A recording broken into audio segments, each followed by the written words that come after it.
that's working.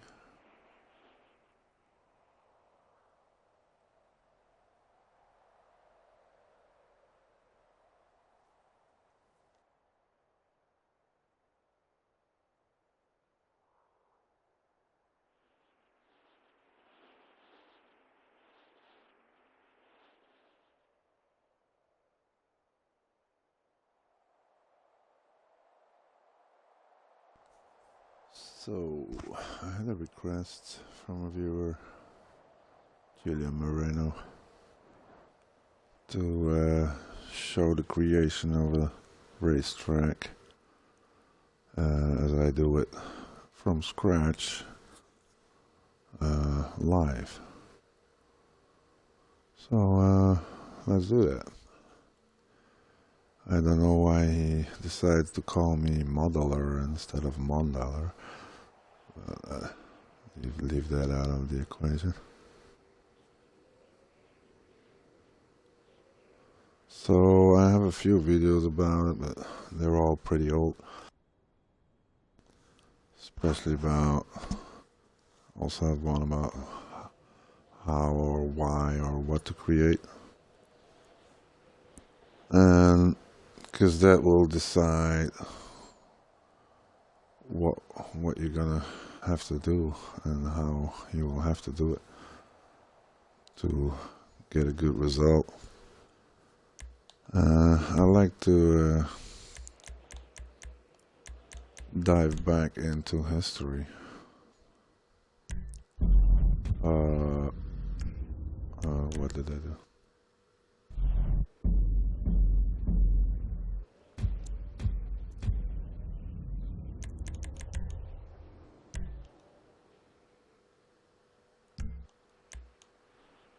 A little quick trick: if you want to go to your published jobs, you have a lot of them. You want to be in the middle or at least further up the list. You go to Saves, go to Last Page, and back to Publish, and then you're a few pages up, which is still the A for me though.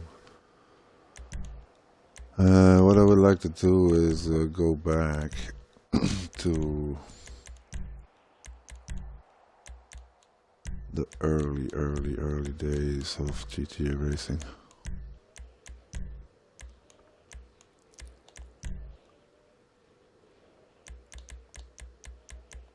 ERC.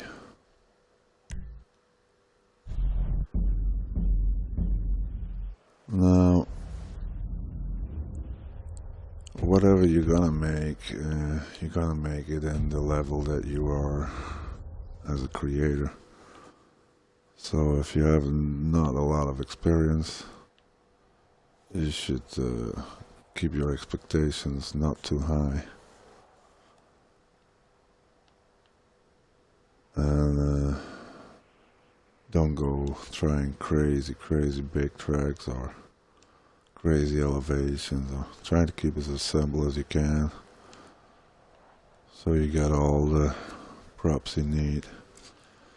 So this ERC, I didn't pay attention to the date, but I think it goes back 9-10 years maybe. These were back then already pretty evolved tracks. These are already upgraded with the stunt jumps, with the stunt props. But because of the limitations back then, you only had 50 props. You had to be very creative and economical in your prop use. I think this might have been updated when we got 100 props. I'm not sure about that, but I can actually check it. It's 150. I think it went from 50 to 150, yeah. Back 7, 8 years ago.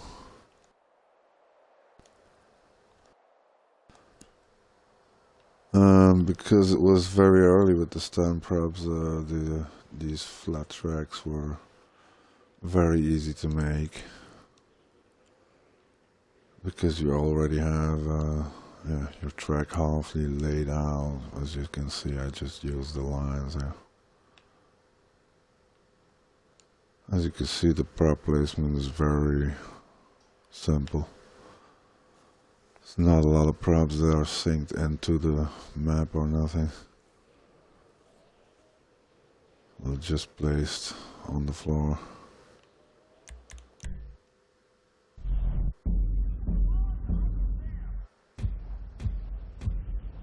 Most of the ERC tracks were on the airport or on flat surfaces like the military airport. And there was a few that were different. And here's one that was made on the streets.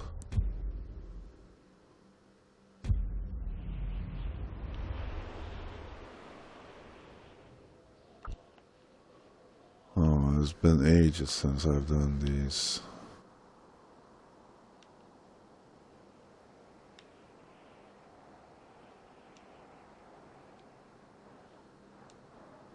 Still very basic.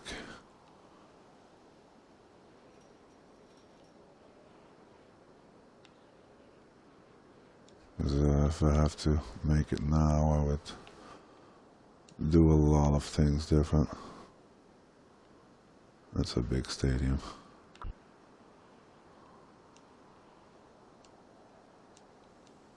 It actually hurts my eyes if I have to look at this.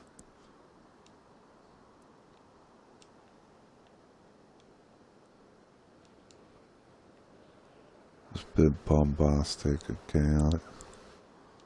Still, for back in the days, it was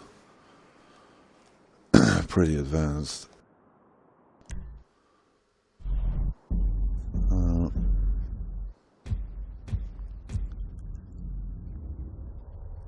So to dive in a few years later, I'm not gonna review all my newer tracks, but if you do going into the creating of a racetrack, you gotta have some idea or inspiration to begin with. Your inspiration can be triggered by locations on the map. Use this bridge as a visual background. What a lot of people like to do is fill up the basin here. Just completely fill it up so you don't see any water. Just pretty small size area, and it's a nice location to do such a thing. You can make something around the mountains. You make sure that you get the Vinewood sign in the background.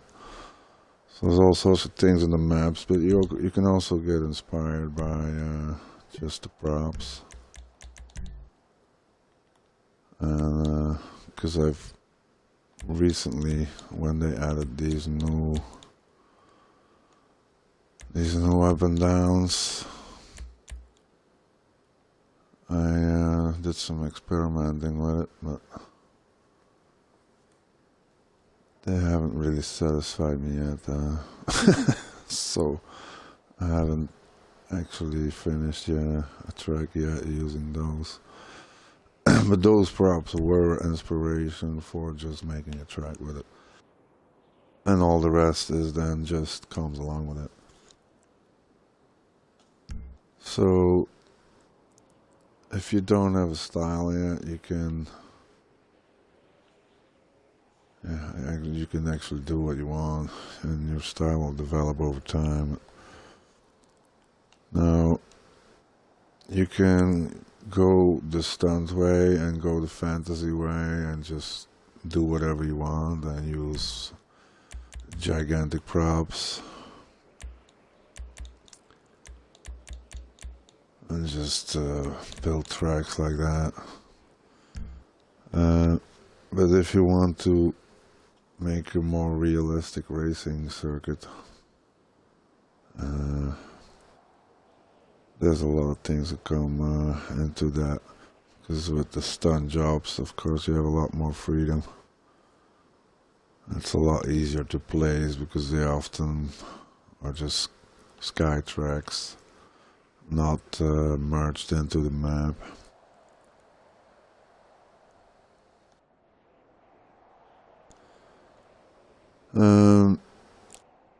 Then there's also another way of approaching it, which is actually making a drawing of a track before, like trying to visualize your idea on paper or on an app or PC, and then try to execute that. I'm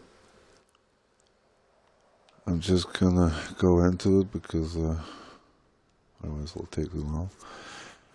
Now, I had a 0 or like a blank sheet.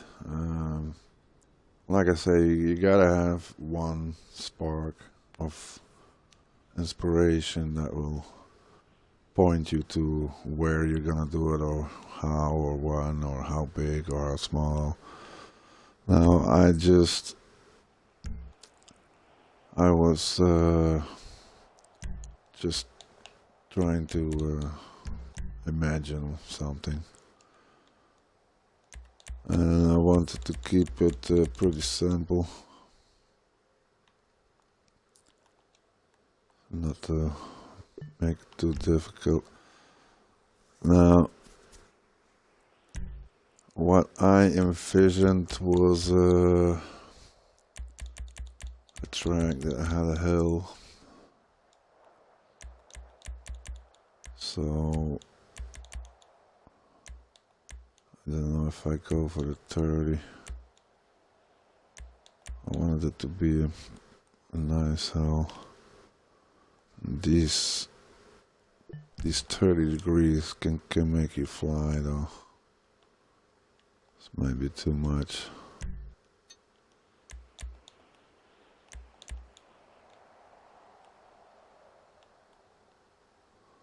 So I wanted to do something like this. Of course, if I make a racetrack, I'm gonna hide the curbs because I just can't see them anymore. And it also gives extra information for the racers on the track. So I was thinking about something like this. Now if I want to place more of these in line and they have to be perfect, you'd have to place the first one in manual. Let's try to make it perfect just from the start. So you can, with your free hand, you can always go into the close approximation of where it should be, and you can go manual. You don't have to twiggle around too much. Oh, I'm really a perfectionist because I'm a Cancerian, so I don't know how sharp other people would like their result to be, but for me it needs to be fucking crisp as fuck, otherwise I'm not happy. No, that doesn't mean it always ends up like that, but you gotta have some aiming point. So this is lined up pretty well with the hill here. Now I wanted to make that hill, and then it went down, and then it had an upper part of the track and a lower part, which already means I probably have to rotate it more.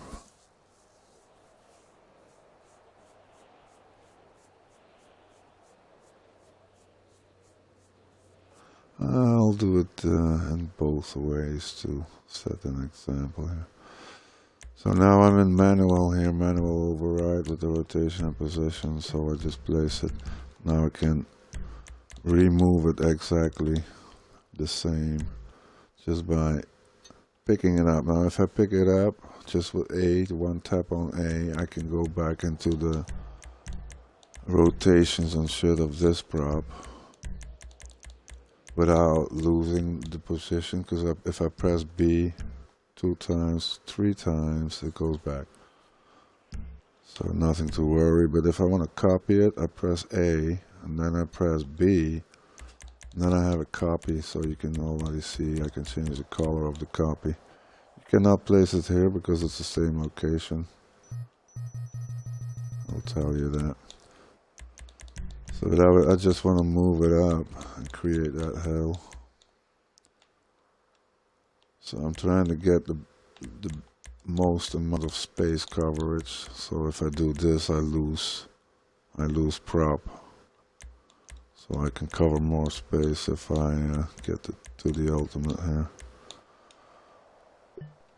So it can be bigger, wider here. I just want it to be a very big turn on this side. And I want it to be more flat on this side with the start and all that, and then maybe a slightly technical zone there.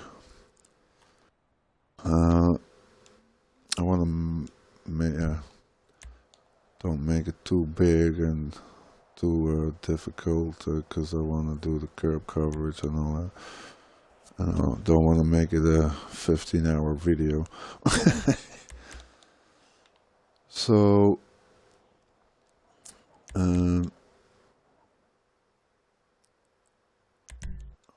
let's make a save file first, because very important. Well, I always use like a pre-adjective to order it in my saved list. So I put a hashtag 25 and then just some text behind it, whatever. Now it's ready to save. You gotta put the description in too. Now, to not make your track look static, and by static we mean that you use the props as they appear. So for instance, you say okay, say I'm gonna start here, then driver's gonna drive uphill. Maybe another 5. Or maybe not, just so.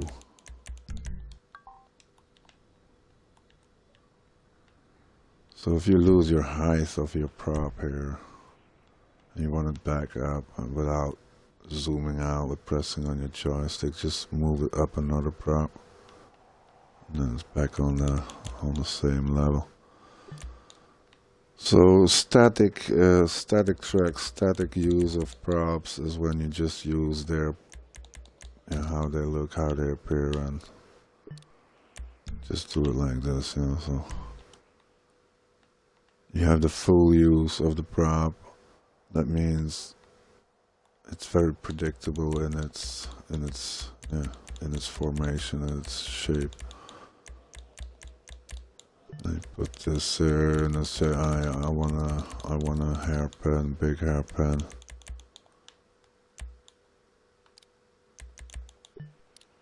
And then I want it to go back exactly the same way.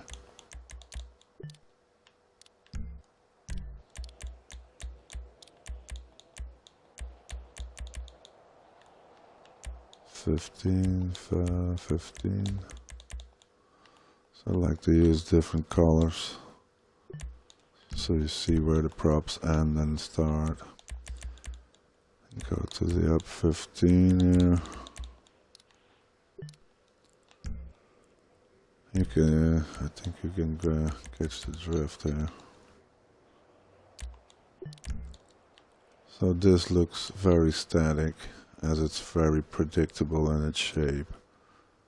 Because if you're used to driving the props on GTA Racing, and you see this, you already know this hill is going to be exactly that high and exactly this thing. And the same goes for the corner. If you're gonna approach the corner here, so oh yeah, that's that big hairpin prop,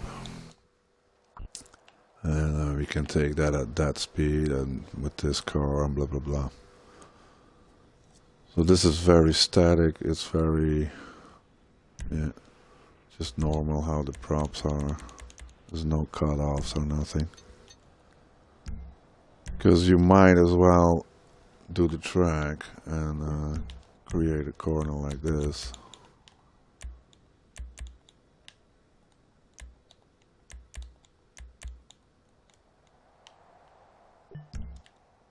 And that is anti-static. So now you're creating a natural shape or natural curve that goes outside of the angles and degrees of the props there are. So if you use these and just magnetically link any other prop, you do that the whole track, you get a static track like what I just showcased here.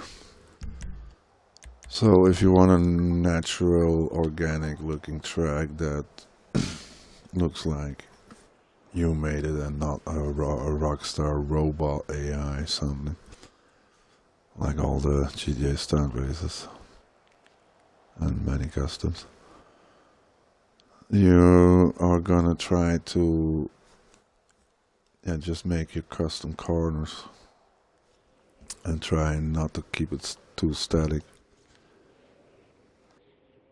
Now that said, I had explained in a video before how to use corners of which you can cover the outside curbs. Don't want to go too deep into it now, but these two are already hard to cover unless you cut this one off and you make a custom corner with it like this. So if you keep your radius small enough here, you might be able to cover it with this one, as you can see. And you gotta have some, you're gonna have to do some bending and shit where they overlap to cover the line. Now, if you can't cover the line cleanly, I would say don't do it. If you cover the curbs and you only show the white line, your track is going to look crisp. But you're also going to have the extra information of what the curb actually tells the driver, which is the reason why it's there to begin with. So if you have a straight,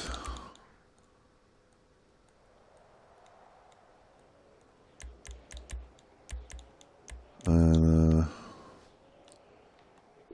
you got your curbs covered there and your curbs covered here, you're probably going to come out of a corner here. So driver comes here, he sees the curb on the outside, he says no, this is the outside, I can run off a bit. And he sees the other curb on the other side appear, so it tells the driver the other corner is not going to be a right-hander, so you're not going to have to line up on the left because the curb is on the right, so it tells the driver that there's going to be a left-hander corner coming up. So he's going to cover the curb and then he's going to get ready to get the left-hander corner. And that's why it's ultra handy to have more curb coverages. Now, because the curbs and the coverages happen mostly on the straights, or when they appear to announce a corner or to denounce a corner when you exit it, the actual corners don't need curbs on the outsides, which is why I love to just yeah, cover them up, because they don't have any function except for telling, yeah, this is the end of the track, which is already what the white line does. But the curb is just like a curb is an override that allows the driver to cross the white line. That's what it is. So it's an extra white line that's a lot wider. The drivers still have to aim for the white line. It's like a correction error thing. If something happens, they have a safety override zone. But when you're making a track and you're covering none of the curbs, you have to realize that your track is gonna be 2 car widths wider than it would be if you cover the curbs, as you can see. So your curbs are a car wide. That means it's gonna be 3, 4, 5 meters wider than if you would cover them.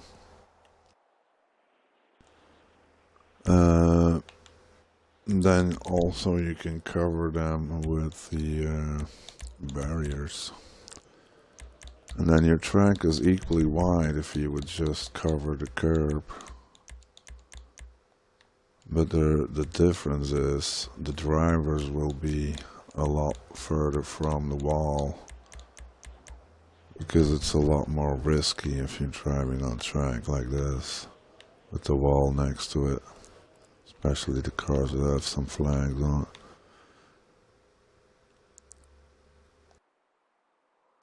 So if you don't have the barrier, drivers still have a little override safety zone, even though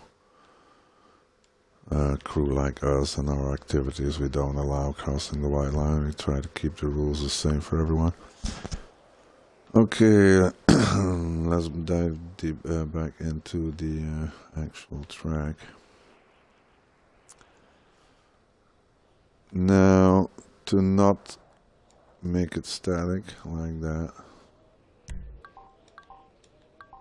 I placed this hill here on a rotated angle.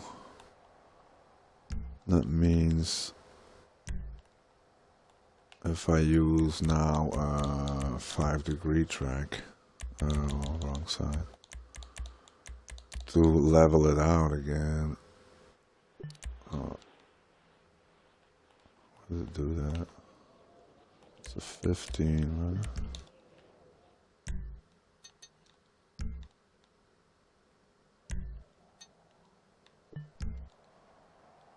So it doesn't level out. What I mean is that if you would link a straight now to the 5-degree that I placed, that straight will not be level. You can just check that by just normal prop as it hovers, don't change it. See, so the red one is horizontal, perfectly 0 degrees. You can see it's a normal position. Now, that is important for the non-static look I was talking about. Now, what I do want to keep it simple is copy this downhill here on the other side, just to keep it simple and quick. As I said, I want a big corner here going around like a gigantic carbon. Doesn't have to be too crazy of a corner. It can be a little static. But to not copy this on both sides, I wanted to get some more height here, and just use the top of the hill as a as the rest, the continuation of the track on this side. So the track is going to be higher here. Now you can find your angle by crossing your curve prop if it's 30 or 45 degrees or 5 or 10, doesn't matter, 15. So if you want to find the, how you say, the sweet spot, the equilibrium between the two sides of the prop that you want to level it out with the curve, then you drop it back deeper. Like I said, you just push A and you can change the location again. Now if this is flat, but you can also do this in angles. But if you find, this is how you find the middle spot of the curve prop below. So if I want to level it out on the exact top of the hill, that's going to be the center of this thing here. That's actually here now. So if I pull that out, I can go to the exact top of the hill here, so you have no override on the other side. So now I have a little override, so I still need to go over here. See where the prop overrides the other side again, and that's where I have to avoid, so it starts right here. Yeah, if you really want to dive perfectly here. So now I know that I have the top of the hill, the exact top, so I can continue on this side. Now, if I want this to be a slight hill, but I don't want to make it a static hill, just magnetically linking it to that prop, I can just do that on a lower location here. So I don't want to make too much of an angle, like not 3 degrees is a lot. Like I want it more like a 1-3 or something, 1-2 or 1-6. So now let's look for the center of the hill. It's going to be close to the other side, but it's going to be lower.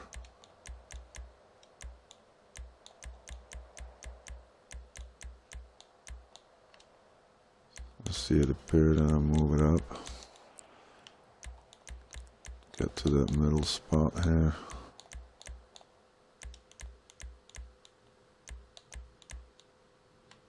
There we go. Fine adjustment, just hold X and then move your D-pad. So now it's less static than if I would just put it on 0 degrees. So it's a little bit more natural feeling if you're gonna drive it, because it has a slight slant to it. And because here you use the full prop, your drop is gonna be a lot more, and it's more predictable because people know the prop. So to keep it easy here, and because I haven't decided yet what the rest of the track's gonna be now, I wanna use plates to cover a lot of distance, a lot of space, without using too many props, and to get a bigger track than if you would use other smaller props. So this is gonna have to be pulled into the same angle. You can do it with the manuals, LB, RB, and then just go into manual override. Again, manual override now with the latest updates they did is very important if you are planning or maybe thinking like, oh, I might have to use this or replace this prop or make a copy of it later. Always go into manual to place it. Even if you have to do magnetics, there's ways that you just can lock the magnetic position. I'll probably go into that later. So this is what it's gonna look like. I might as well place it there. So I don't want to press this plate up too far, because then it's gonna pop up here. So I'm gonna have to use that equilibrium middle line of the other prop that tells us where the top of the prop of the hill is. So And because I'm already working with a straight here, I might as well put the start lane on one of these sides, and because I want the technical, more curvy side on this side, I'll place the start grid on this side. Now there's an important, very important aspect of the start grid to remind is you cannot place 30 car start grids or start checkpoints on downhill slants. So if I would place the prop like this, I have to move the trigger over here. So there's still no problem for 8, but if you go to 30, it just locks up here. Even if you change to non-stun grid, whatever you change, you can go very small, but they also patch the small grid trick, which is another video. So I cannot do this because the slant puts the cars inside the other prop, and only they just go through, which is it's just really annoying, really stupid from Rockstar that they didn't find a solution for that yet, at least. So if I place the prop in another slant, if it's not too much, then it's not an issue. This might be too far from the trigger, that's what I expect. Yeah.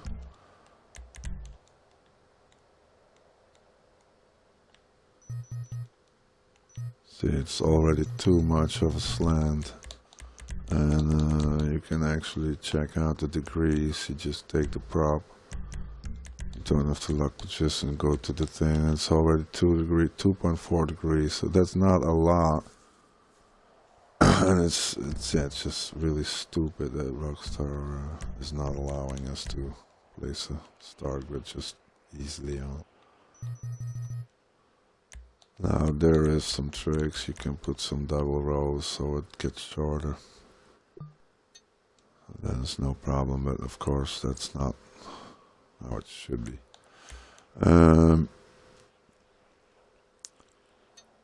So that's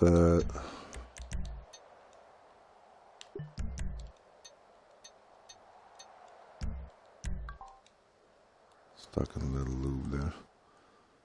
So I have to place it like this, because if I place the start the other way, we're gonna have a downhill slope, so then we're gonna have the trouble placing the start checkpoint. Now I could cheat and just do that, like make an angle of it, but or place a prop that goes back down, and so your start grid is gonna be horizontal. So I want it uphill, I want it on the other side because it's already blocked by the black prop. Not that that matters a lot, but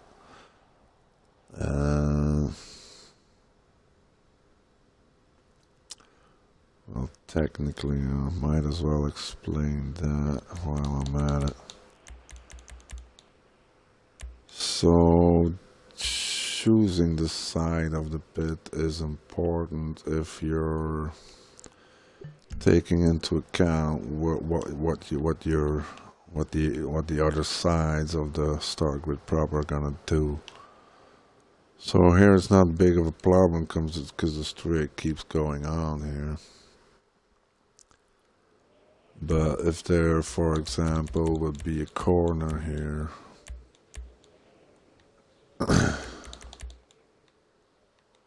so if there would be a corner,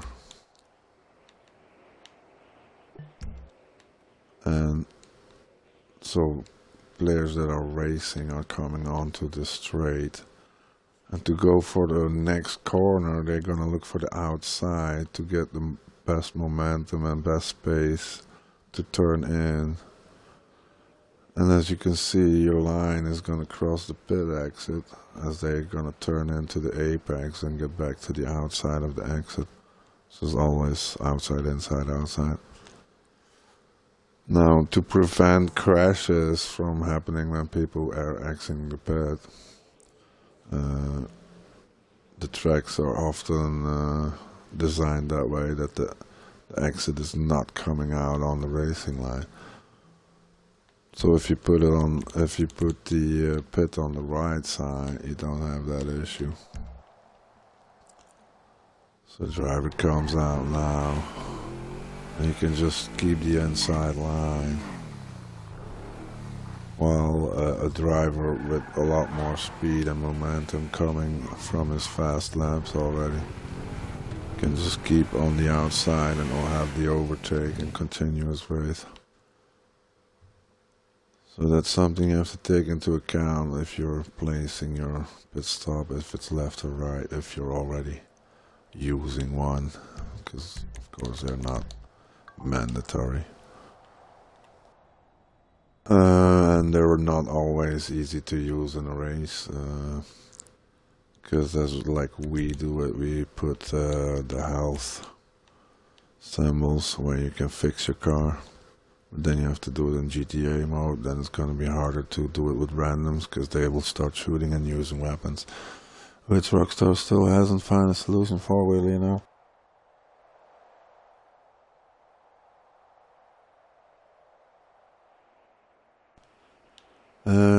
So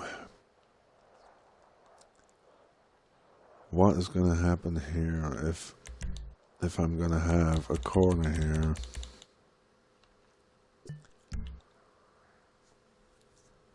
Now this one, that won't be too disrupting. So if you come out of your corner here, you can go into the pit or you can just turn out. This is going to be dangerous because that's going to be the hitting point here, but especially with speeds and battles, if your speed is too much, you're going to be forced into the pit lane. So to prevent drivers from having that issue, you can just extend it a bit more. Put the last corner a bit further up. So now you have the exit, and then you have more decision time and more correction time, so players not get forced in there. But now I know it's gonna go this way. The track is gonna go this way because I have to link up on the other side there. I don't want to go too wide there with too much props, but because of I really want the pit lane on the inside, because the paddock is gonna be on the inside here of the whole track. I do want it to be on the right side. So that means this prop is gonna cover my thing. I'm gonna have to erase that. I shouldn't have done that. Should have just copied it actually, but that's on the wrong prop. And they did change some things again with the magnetic, so it's not always as easy anymore to link them up. But again, there's some new tricks that popped up to anticipate on all of that. So because this is gonna be too wide, as shown earlier, it's gonna cross on the other side of the hill, or it's gonna cross over the pit, over the tarmac there. So I'm gonna use a smaller one. So sometimes, I don't know why it not always does it, but sometimes if you just see, your prop will take the angle of the bottom below. You see. Now it doesn't do that here anymore, it just stops doing that on stumps perhaps sometimes. But it's a handy trick. See, it still does it on the slope. If you want to get it in a certain angle, You just have to put the stacking on. Then it will just go into the angle of the prop that is below. Now I have to use a little bit of help here. So I might change the colors later. Just gonna get this in the right angle here, so because there's not too much degrees going on, it's not gonna distort the up and down angle. Now, of course, you can also write down all the information, like if you place, if you are placing the red prop here, which I said, like, you can make it any slope as long as it's not the static one of the 15, 30, 45. So if you decide which angle, which slope angle it's going to be, you might round it off and say it's going to be 2 or 3 degrees or 4 or 1.5, or, and you can remember that number. So if you're going to place other props around it or shit like that, like if I did all the coverage, I'm going to place houses or pit lane buildings, and they need to be in the same angle. I can just remember that same angle number. So for this one it's 1.6 here, so now I know I can just always go to that if I need it. So because I didn't use the big panel, I'm gonna have to use 2 smaller ones to cover the same distance here. Again, copy this bottom one, just give it another color so you can see it easier. Just move it, it'll stay in the same level. Pull it as far as you can without disturbing the white line like this here. Keep it crisp. So probably make those green just to simulate some grass.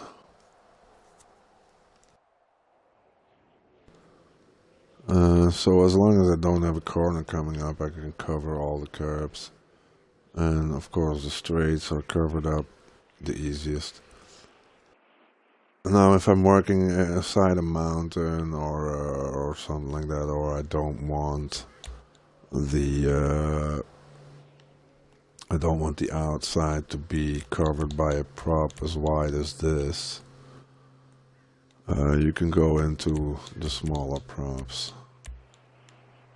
I like to use this one a lot.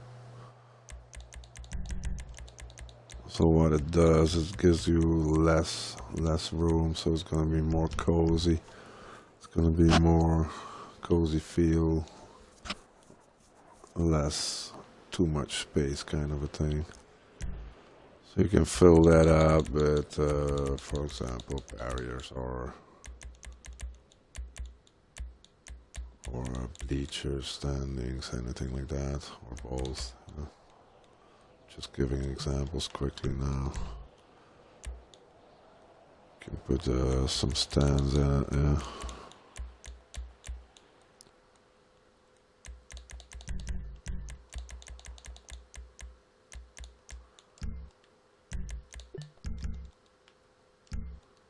So if you know you're gonna build some things on it, you don't need your prop to be like gigantic.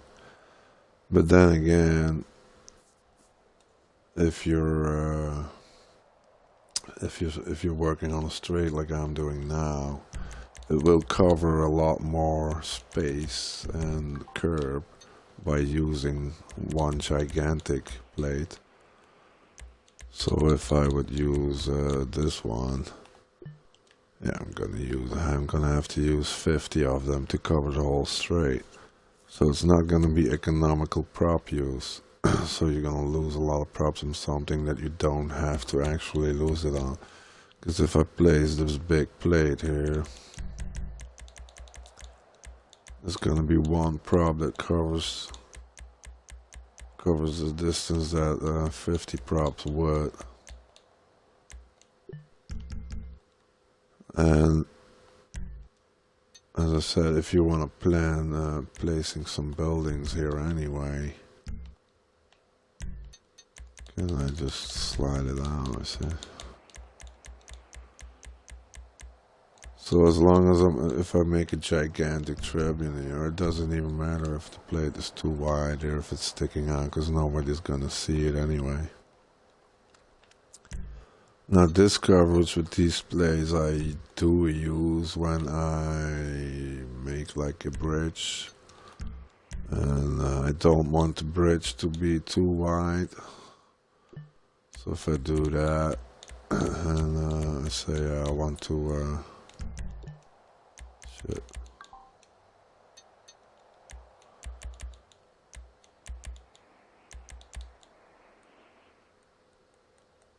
So if I don't want it to be too wide in the coverage here, because if I do the coverage with the racetrack props, it's gonna be a gigantic bridge. So if I want to keep it this width, probably use some of the barriered ones.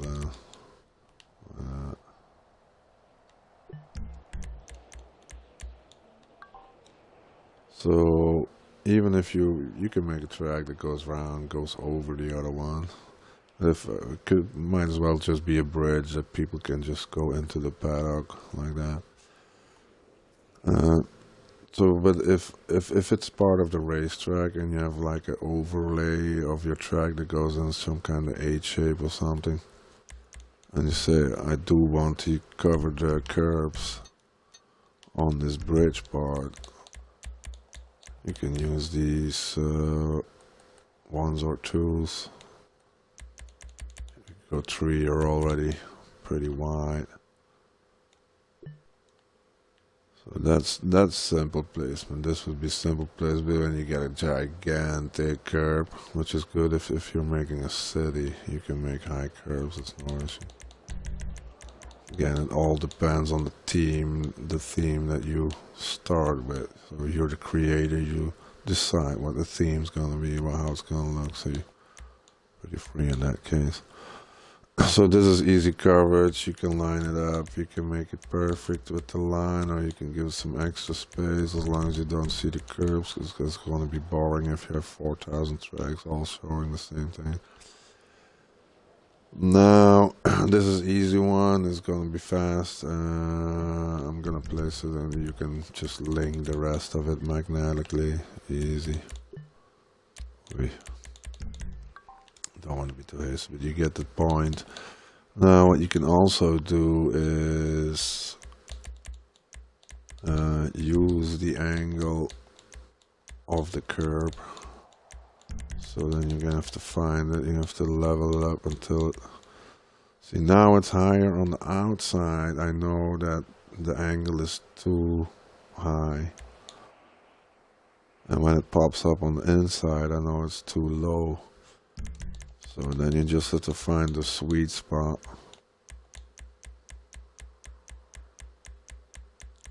I think the curb is about, this is about 3.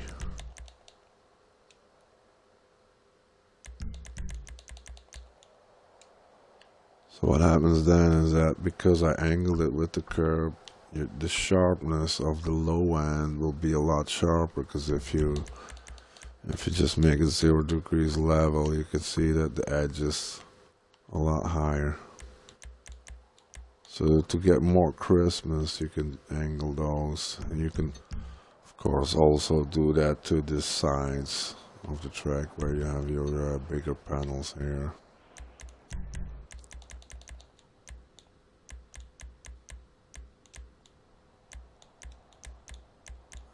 Looking for the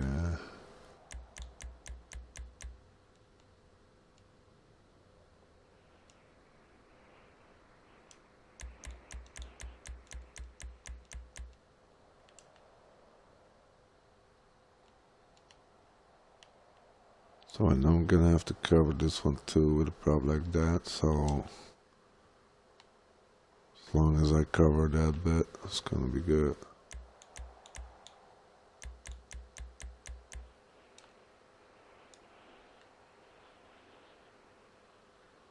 I do see some curve, so I know it doesn't have the same angle yet. There's a little trick to get the same angle as the other prop. Doesn't always work perfectly in every situation, but I already had to have it pretty well here now. So the reason why I don't do the angle trick with the curbs to make the height of the curb here with the concrete a little lower is because it's considered as a walking path and all that, and people don't like to walk on crooked surfaces and shit. So it's a public area, I gotta keep it flat. If it's nature, you can just do that a little bit because it makes it look more natural. So that's gonna cover it on the outside easy, so I can just duplicate this one because it's not, my track is flat left to right, so it's not angled any degree left or right, so I can just move it over. Otherwise you might have to heighten and lower it to match the angle of the track that you placed. Now hello, oh, my party quit. So what I'll just show it quickly. What I mean is that, you know, in my opinion, at all times you have to avoid that your track does this. I can't even spawn on it, that's how crooked it is. If you're doing a race and you have to drive on tracks that look like this, you're gonna get nauseated and you're gonna wanna barf.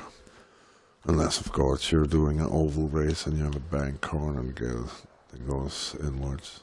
No, this is outwards banking, so it's even worse. Outwards banking is if you have a lower edge on the outside than on the inside.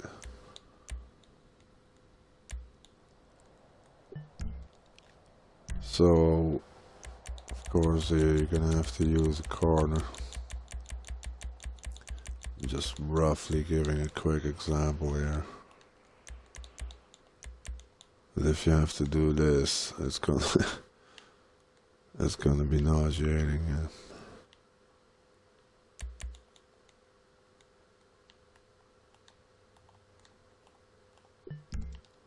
So this is what they call off-bank corner. So your outside is a lower banking than the inside. If the corners are the other way, it's called it's just normal bank. So if I come from a corner here, go to the outside, which is the highest, and then turn back and left, then you just have normal banking.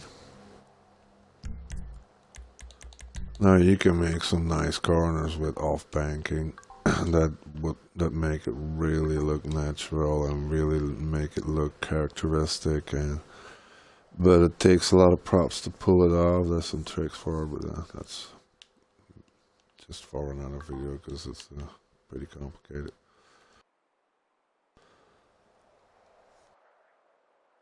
A little drinking pause.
Alright, so I can continue the coverage of the props here.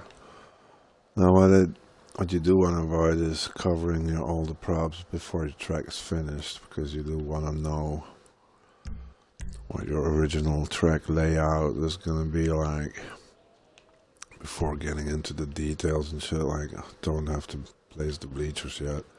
So the more detail and the more smaller props you're gonna place on one location, the harder it gets to place bigger props. So we always have to try and start with the bigger props.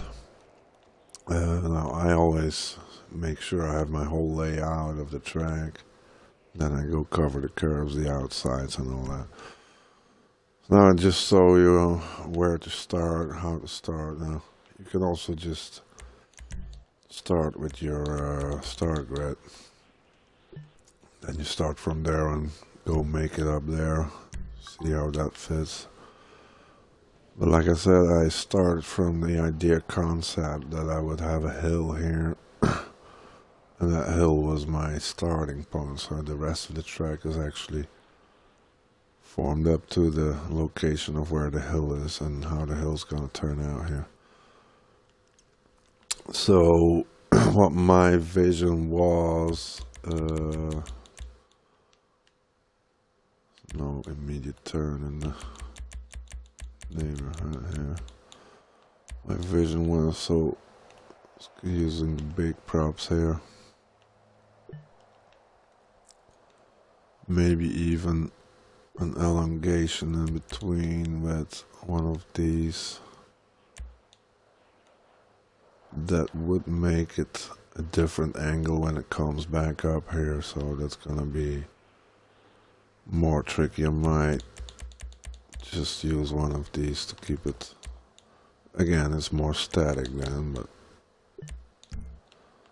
so that's one of the big turn here on this side going back up the hill, and then having that lower, the higher side of the higher part of the track on that side. So I'm gonna have to copy those a bit more. It's not a, oh, I forgot to let go of it. It's not mandatory, like I said, it's better to do it afterwards, but I like to get an idea of how far it fills up.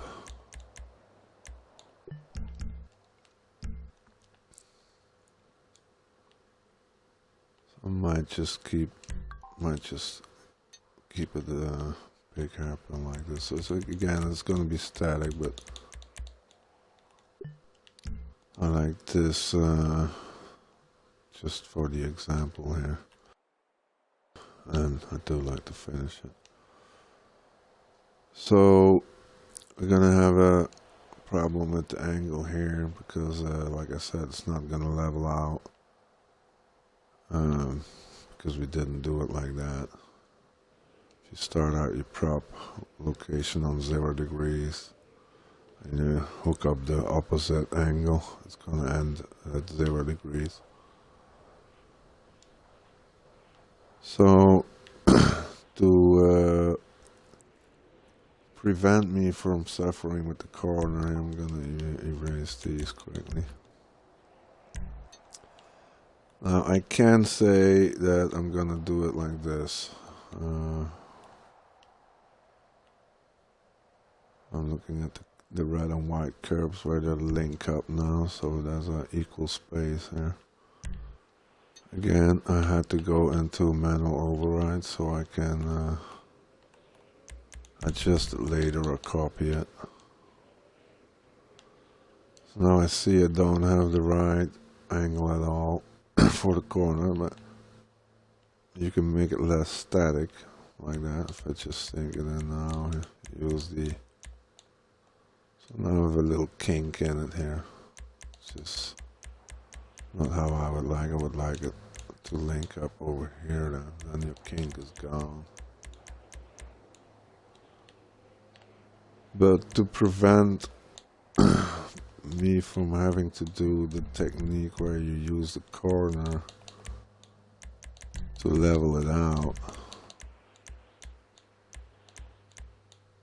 so now I can override this gap and level it out with the corner piece. But it's a lot easier if you level it out with straight pieces. So if I would just let go of this one for a second. Of course, it's so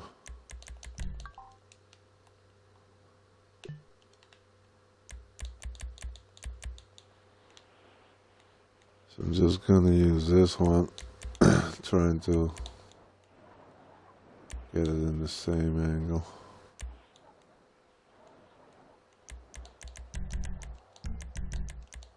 So I can choose, do I want it flat or not? If I keep it flat, it's gonna be easy here. Just level this out. Because it's gonna be, the more preps you use to level this angle out, the more less bumpy it's gonna be. See, when it does duk duk, then it's too much.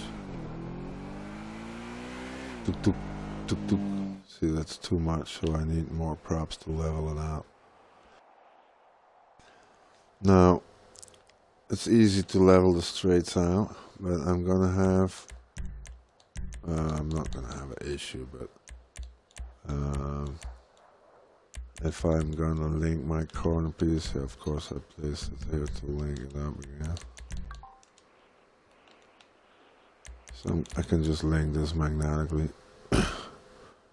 But what I do in the more advanced approach is go into rotation, then lock, go into manual, so now I can use it and copy it again. Get some elevation changes so it stays in the same position if you don't move it left or right, at least like I did. But if I don't want my corner to go up here,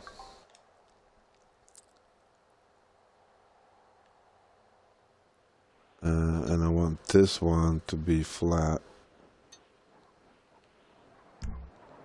I can just make this slight slant. Now my actual point is going to be clear in a bit here, so is that a good corner to do it with?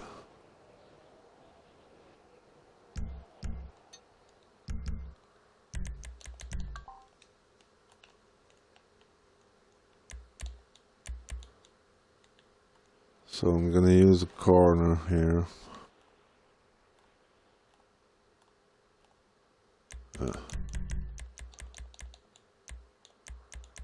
And the corner is going to have to be flat. Now, because I know that later on I'm going to hide the curbs, and because the corner piece cut off this prop,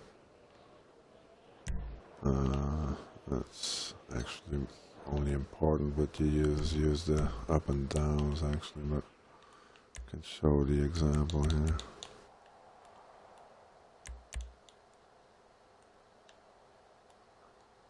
So I want to cut it on the inside, cover it on the inside. Find the angle of the green prop.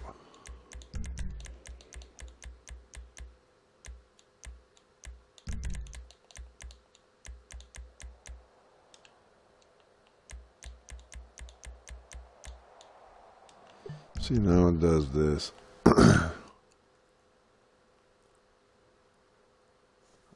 You can avoid that if this prop has more angle. Oh.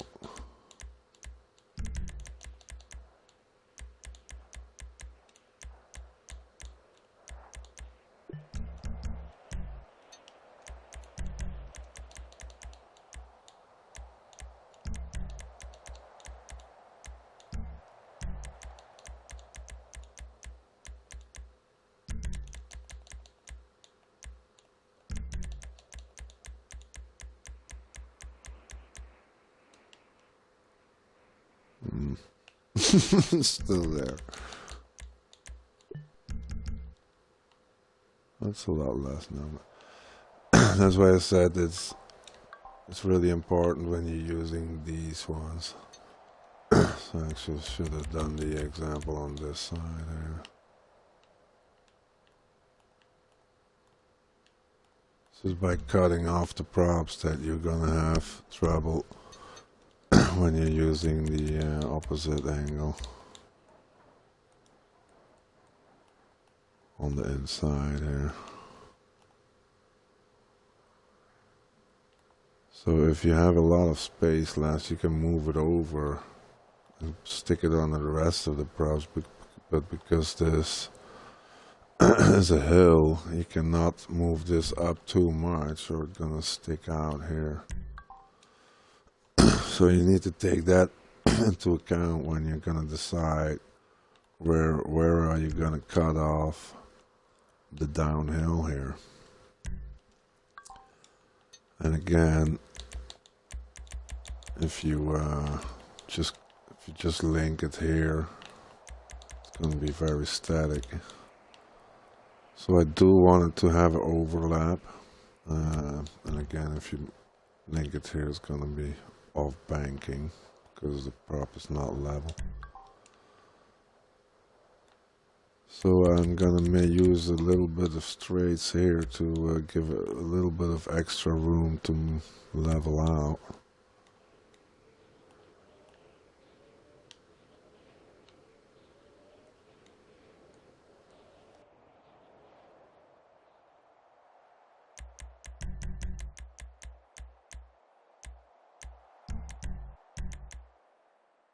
By going up and down, I can see if the white line goes to the left or the right compared to the track prop below.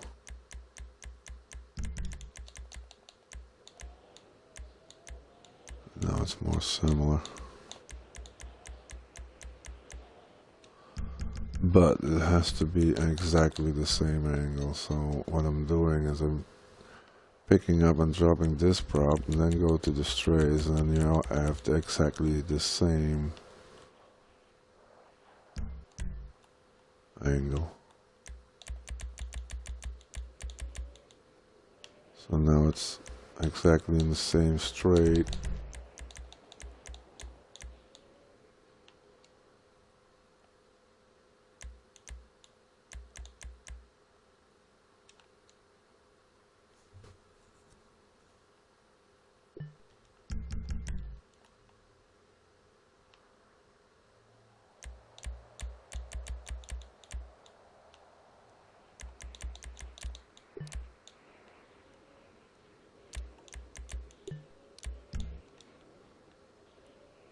So now I can do the same on the other side. Again, it's gonna make it pretty static, but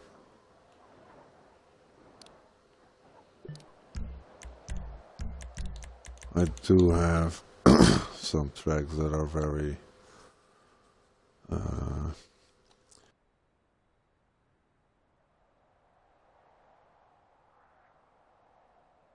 can't find the word.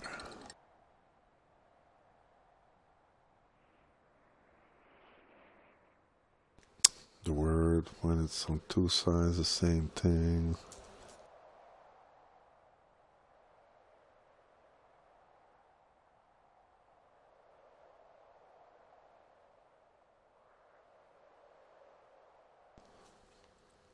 Anyway.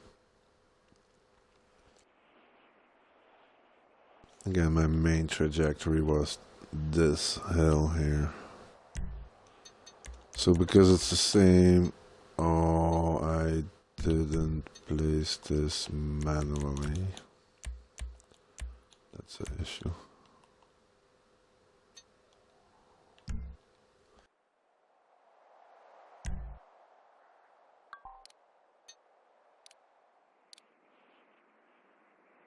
Oh, lucky.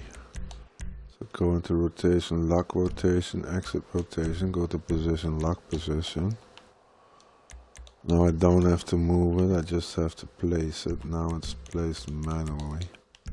So now I can just pick it up, copy it, just let go, A, B. Just change the color so I can see what I'm doing. Just move it over to the other side.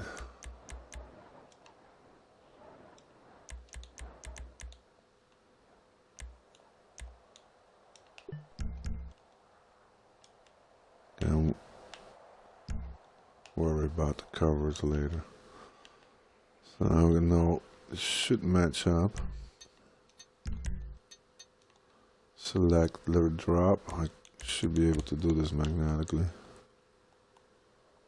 No.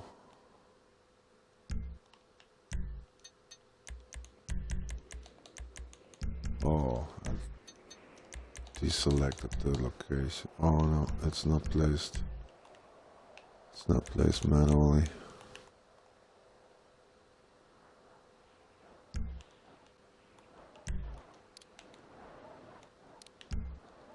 Now there is a little trick to reactivate the magnetics. It's just replacing this one. See, reactivated it. So now I need uphill 15. There we go.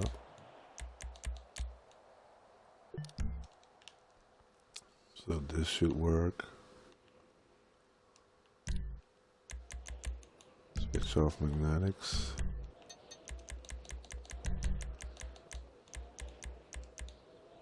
There you go.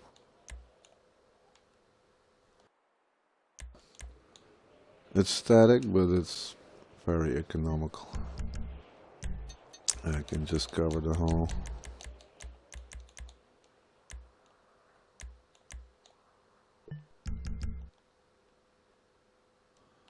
And that's the idea I had in my mind. So the rest is just finish. Some more ideas might pop up. Again, gonna try to keep it simple here. Now, because I can just copy paste these and use them to cover here, I'm gonna use a little bit of the same straight.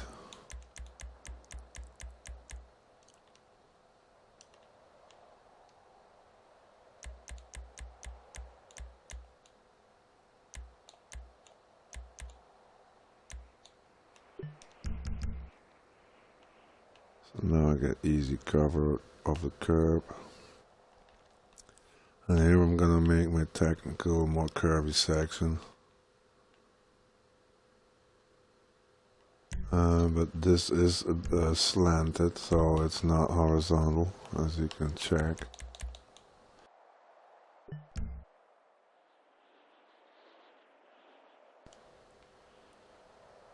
So I can level it out here, or can let it go lower and level it out there.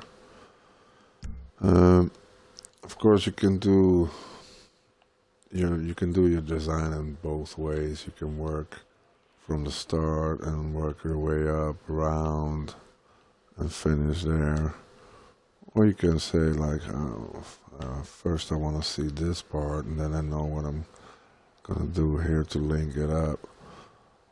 So it's all up to you. I might continue here, because it's also important that, especially when you're making also for stunt tracks, but especially for race tracks, that you know how the cars and the drivers are gonna behave on the track that you're making.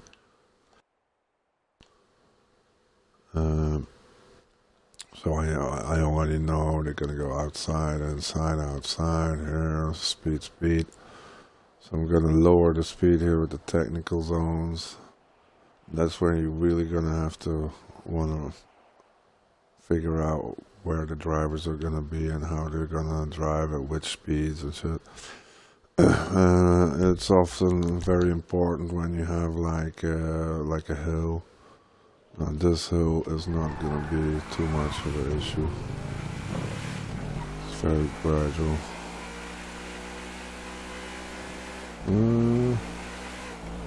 Might be a jump in cars with real stiff suspension. So if you have a big hill and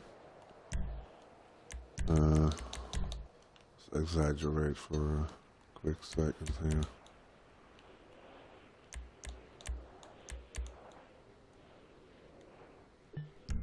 So you got this hill on your track, and you don't want drivers to go flying. So what you don't do is make a straight up to it that gives drivers enough speed to actually do a jump. So if you have some jump or little hill that covers some area or tree or things that you have to avoid in your design, you can just put in a chicane, and that will take out the speed of the drivers. Doesn't matter how you do it. Wouldn't make it a double, try to make it a bit more natural. So you can do things like that. So if drivers coming here now, their speed is going to be a lot lower, and that hill is not going to be a jump at all. So, but yeah, you can have a little jump, make it interesting. Depends on what you're going for, of course.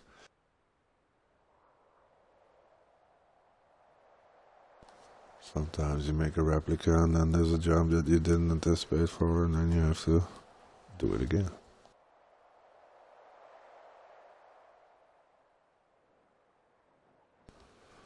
Had that issue on Watkins Glen, of course.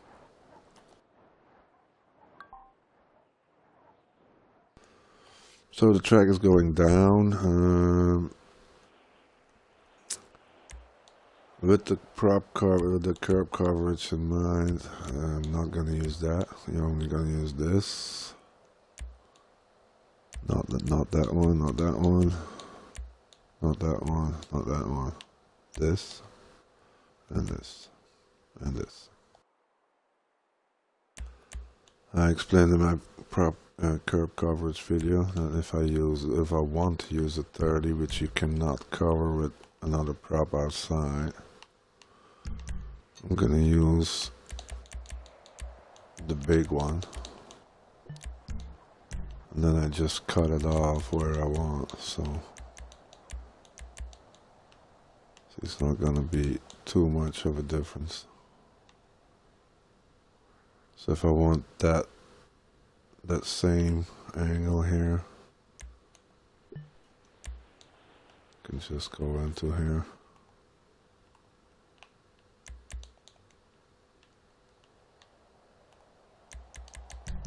Go into manual, I can pick it up again.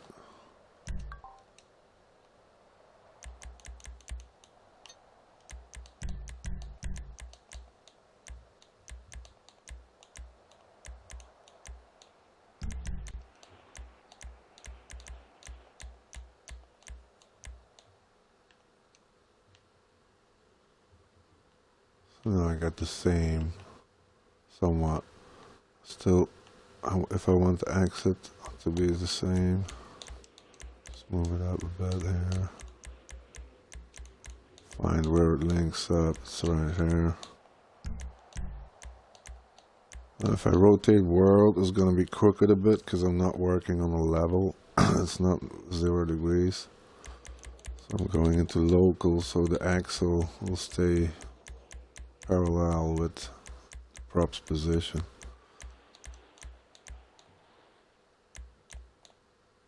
And then if I want some banking, I can still do this, but because I've used this rotation, it's already parallel, so I just have to do this.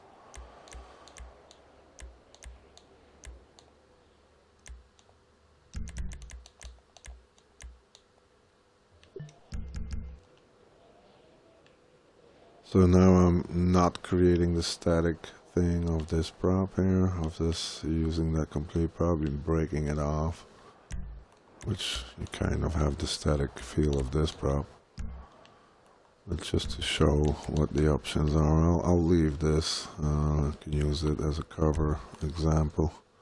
Of course, don't forget to save. So now I want to make some kind of assist here, something that's fun to drive on. You get some speed coming from the downhill. So your driver's gonna be braking slightly here.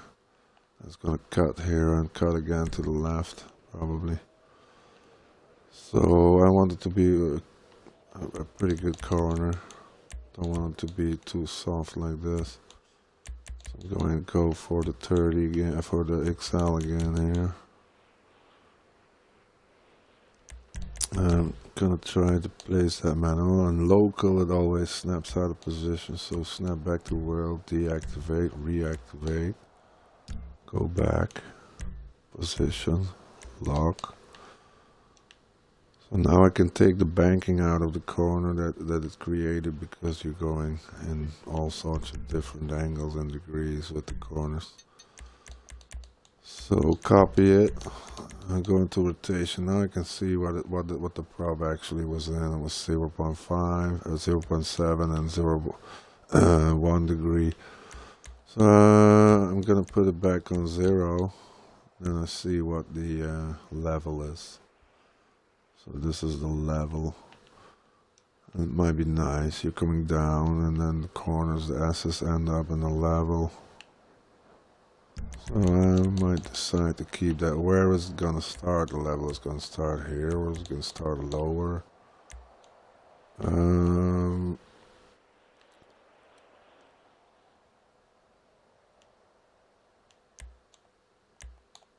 think lower is more interesting here. So this is a pretty big gap, so that means that your transition here is it's a pretty big dunk, you know, pretty big dent in the track. So I'm gonna have to copy that one more time. But what I can do to skip that step and to use the magnetics of the yellow prop, because that's gonna be the last prop that you placed, which is gonna be giving you the link to the next prop. I did want to cut it off.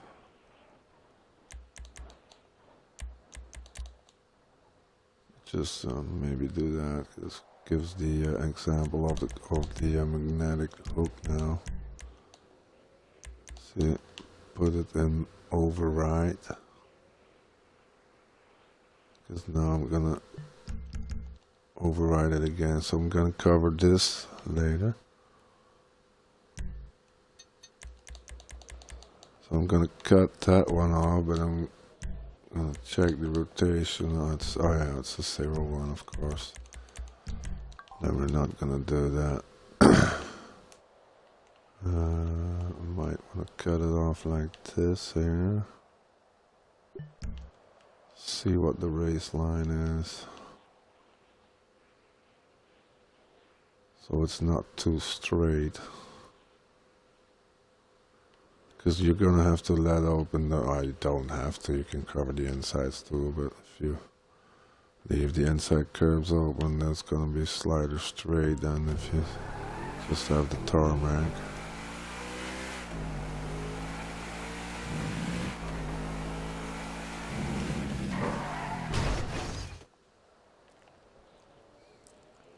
It's pretty weak, but their asses, they're not don't have to be too hard.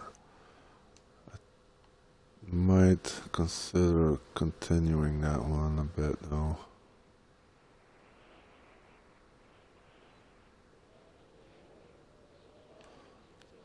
So if I want to elongate it, maybe I can cut it in a bit. I'm just gonna give some examples, because we're in a showcase anyway. So I want that to continue a bit. I can put other props in, or I can use that one.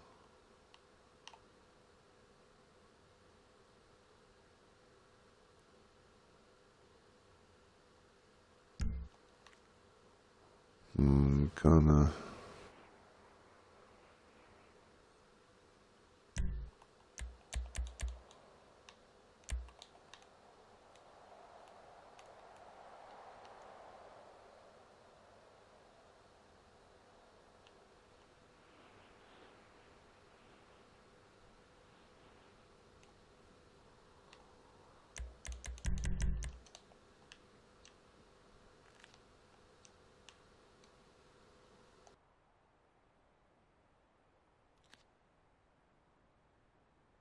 So while doing all this, I'm already aware of which props I'm gonna use to cover all of it.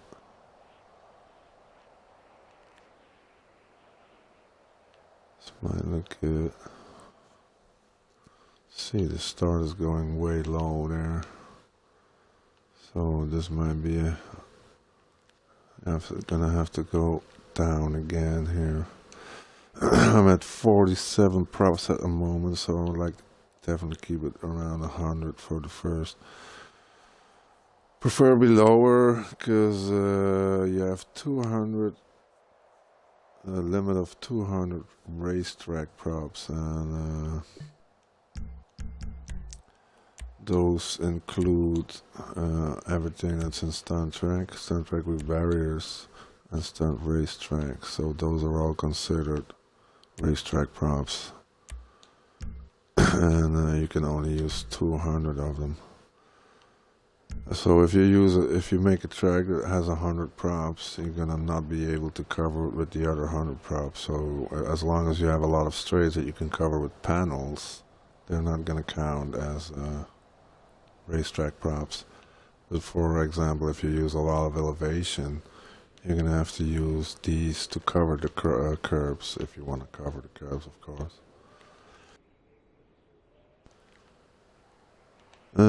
So this is still pretty simple, but I know it's 1, 2 props here, 1, 2, 1, 2, 3, 1, 2, 3. This is a 4, 5. Okay, so I'm gonna correct this link here. It's gonna make it off level again.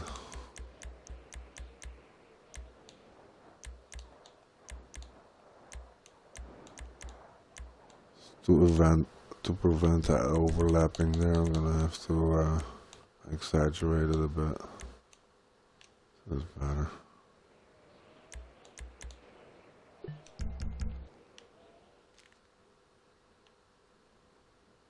So again, covering the curbs with these props I use is gonna be easy. So now on the big left-handed corner, going into the more intricate corners. This way it doesn't matter, that's no level. Of course you can just link it magnetically, again, static. And it gives a bit more straight to it, because this, I would have liked to see it a little bit shorter, this prop, that the straight parts were not that long. So, just find the overlap here. Try to keep it to a minimum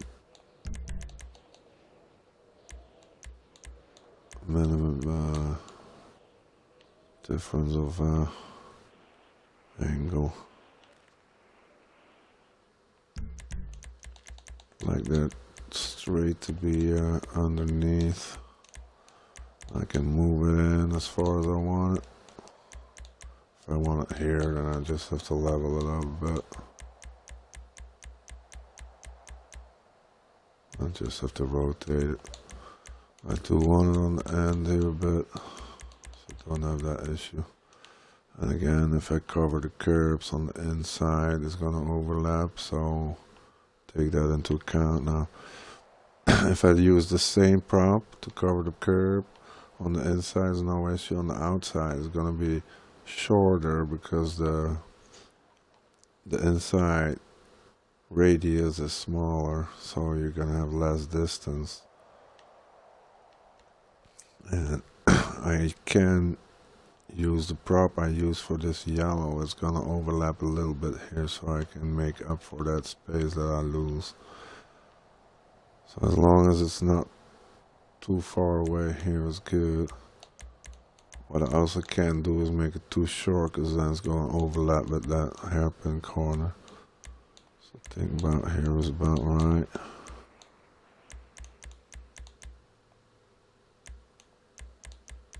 Just trying to get that red perfect here like that.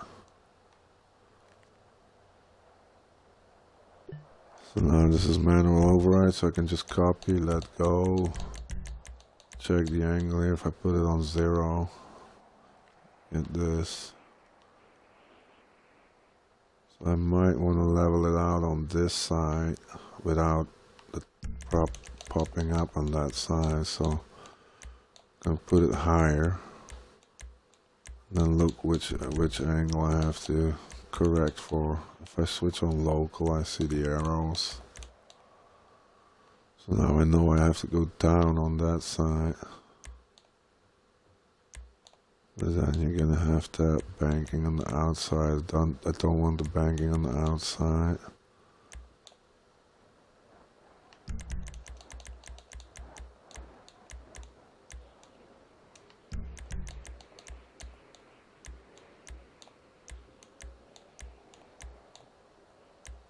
So see, as long as if the yellow is popping up on this side, that means that I'm taking away bank on this side, because the prop cuts over to here.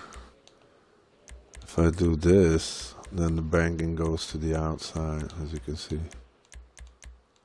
So I want to take the banking out, so I'm gonna make the negative, so it's gotta go slant to the image here. Then see what the maximum is, as long as I don't overlap here. The curbs are going to be covered anyway on the inside. Curbs are going to be open on this side. So this is just how you can play with some elevation here. I just might do it once more.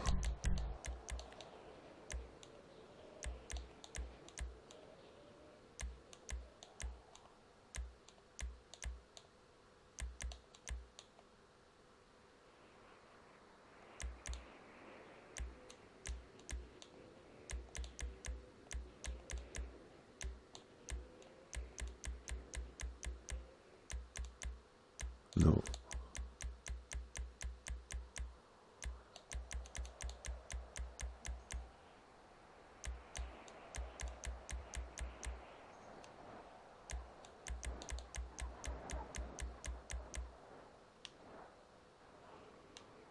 So now it's just underneath here. And I'm taking out again some part of the off-camera.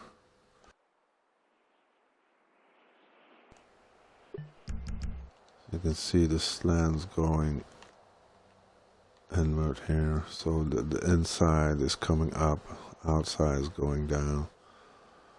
That's important for the corner that's following up. Now I might as well make a different decision and say I wanted to cut off here and just wanted to make a little bit of a 90-degree kind of angle here.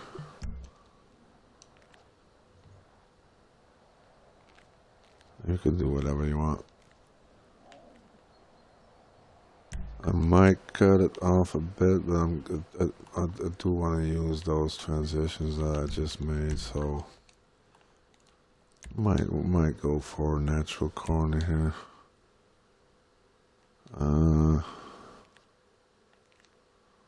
So it's gonna be a little straight to flatten out, then a corner here. Maybe a little chicane, and then I might put a little straight on in there.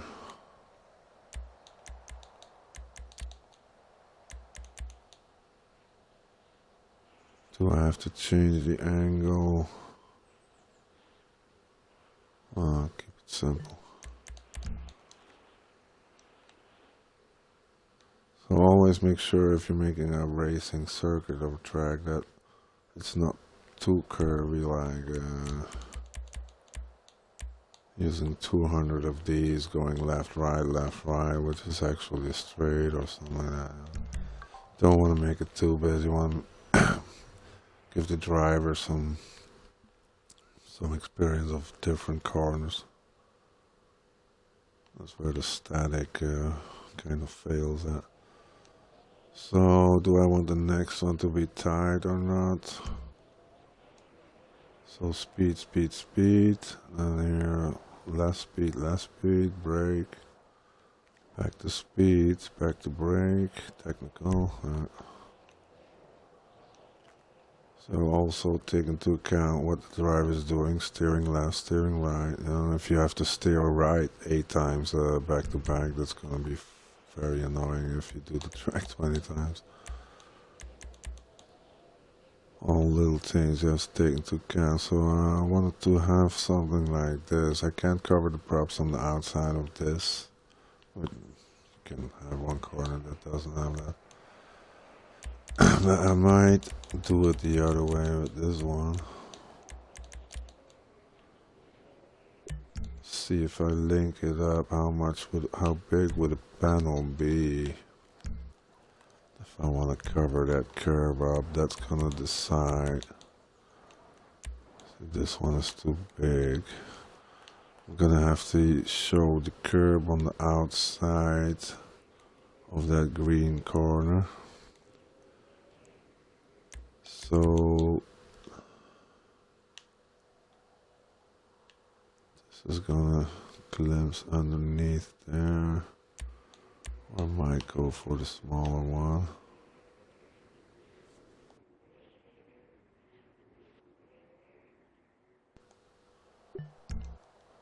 So it doesn't really matter if I make it longer or slide it in. I do want to see the angle. So of course it's a problem that I posted that prop now.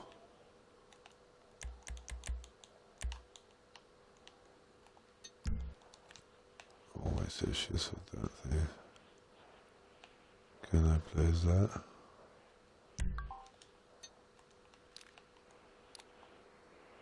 Yes. So now it links again.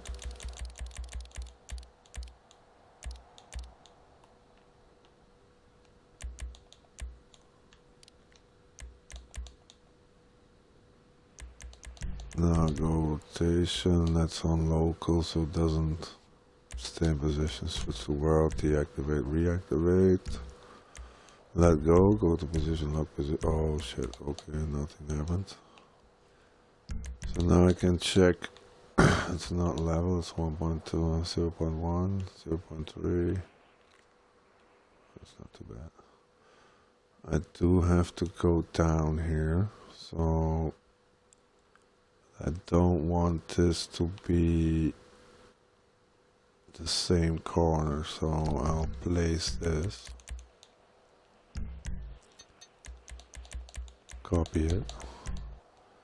Now a little trick is if you go to, if you want to change the angle here and use the second prop, you can go, if I use world, it's not really flat. If it's flat 0 degrees, then you can use world. I have to go into local now, so the axle remains parallel. You can see the stays in exactly the same angle. And it has the same radius center.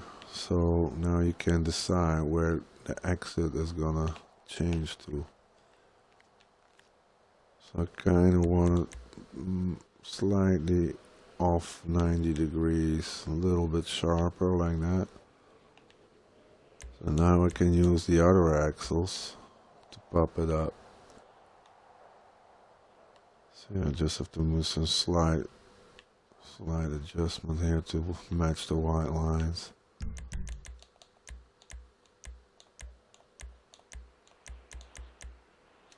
Again, there's a little bit of curb popping up here, so I'm gonna have to use the other axle to sink that in. Okay. I can also see how far I'm off from level. So if I want to see if it goes up and down, because it might vary sometimes, I'll just do this. So under 0 is down, up above 0 is up. Check my white lines again.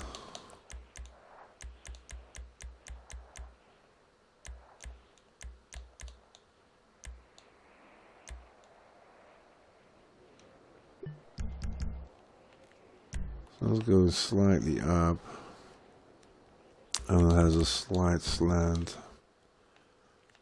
So I can either go for the immediate connection. So I want it to go down.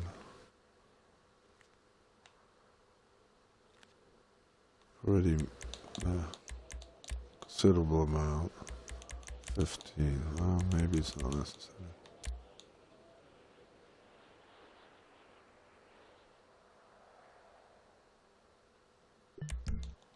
Don't make it too complicated.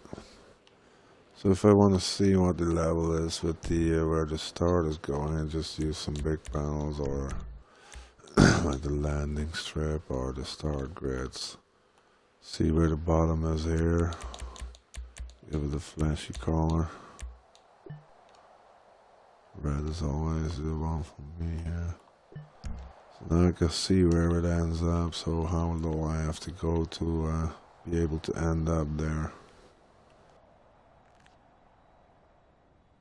And it's easier to end up on a slope than on a downhill, so always make sure you can link tracks and tracks to a slope. So I have a downhill here, but if I continue working here, I can link it up because it's a slope, if you have to link it. So it's easier to link the slope here. And if it would be uphill, that would be almost impossible. And so that's looking good here. I'm gonna have to do some, it's either 2 right-handers, 1, 2, or a gigantic corner maybe. What's the props? I'm already at 57 minus some that I used here. So I'm not gonna make it too complicated now. I think we have to go lower. I can make a smaller star grid though, but I don't want to do that with this one now. So I'm gonna check.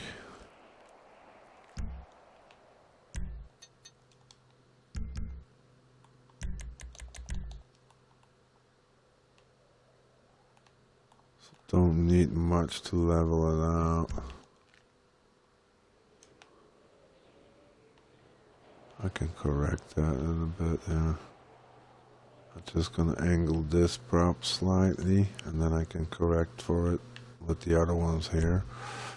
And then there's probably gonna be a corner like this or a bit sharper maybe. Like this, but I'm gonna cut it off with this one.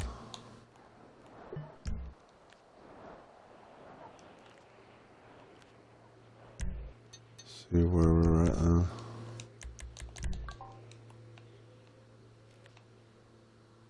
Again, hover above it, then you get the same height.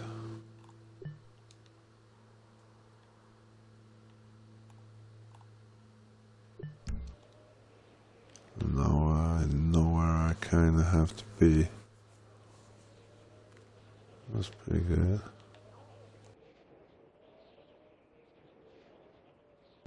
Might do like a cut off 90, like a 90-90 chicane here.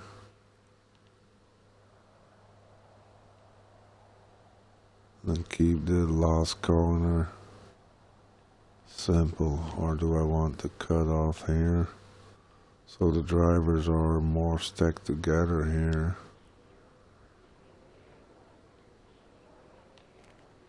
If I make this more easy 90-degree corner, there's gonna be more speed on this or on overtaking. Hold on.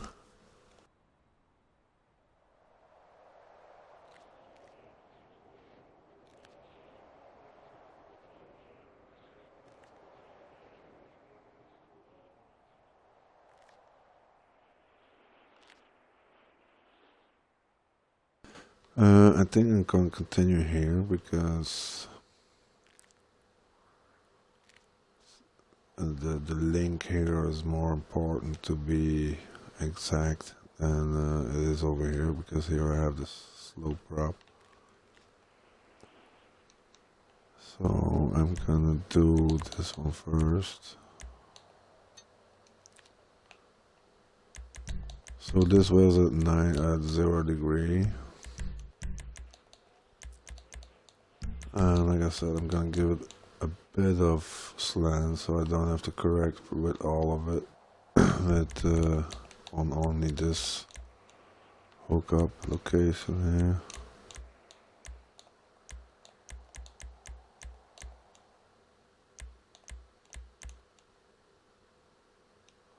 So I think it's not really in the same angle. Oh, let's see this. Following the white line. See that red part not coming out, just link it in a bit more like that.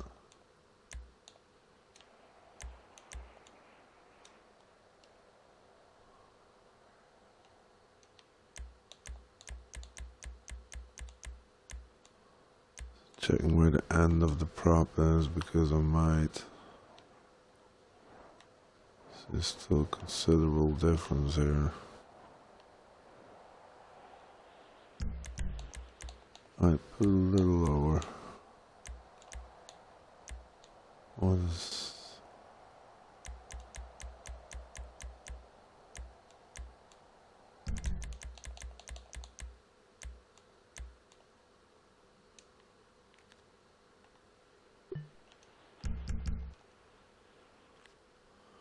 So I'm gonna need one more prop. It's a little duk-duk.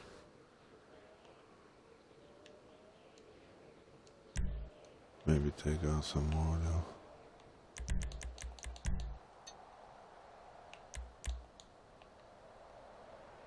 Use a shorter one. She still has the same degrees.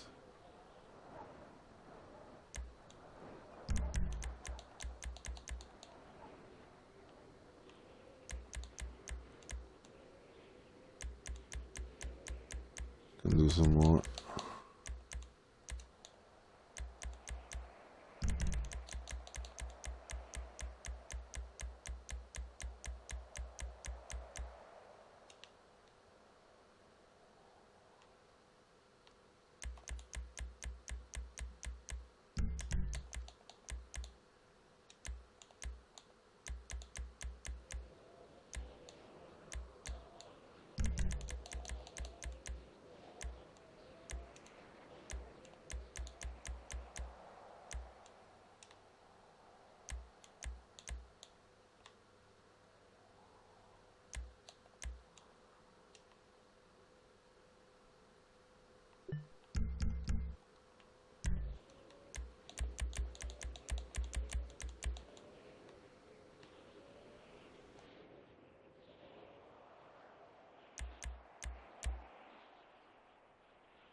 They did put in this short one, but it's really just a bit too short, because it's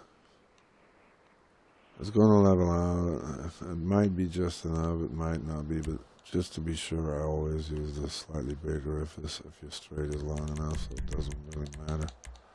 Just use the tip of it.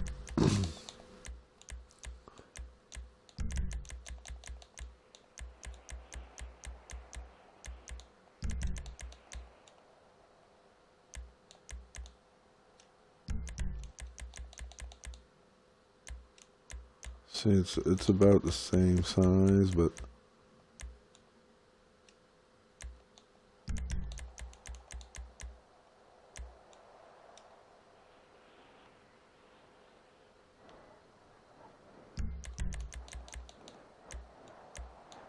I can just get a little bit more out of it.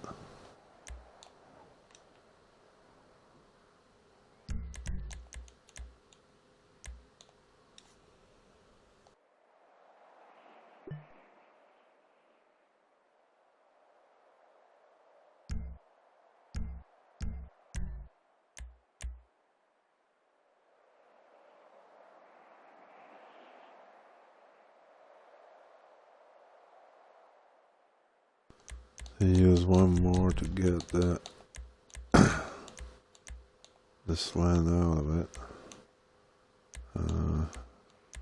Match the curves up.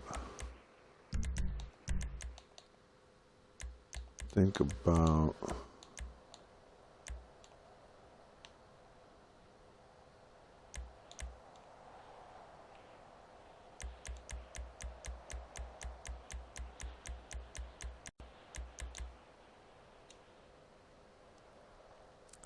0.23,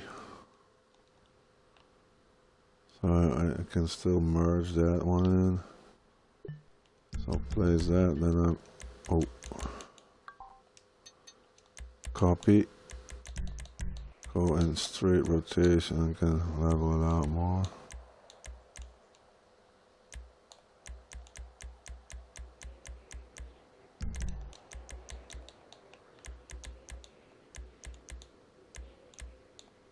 If it pops out right there, can rotate it a bit more to get the real center of the two parts. See if we can get some more height out of it. Better.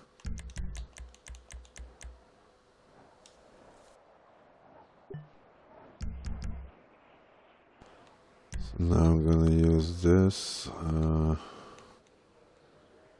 in its level position. So that's 0, 0. I think it's slightly off. Look at the edges here. You can see it's just not parallel. I do want that to hook up nicely.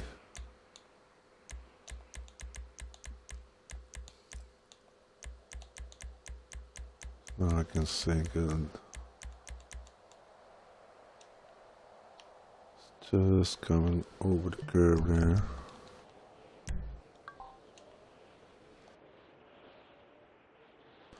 So now I did this, I'm already going back up a bit maybe to get to here. Save.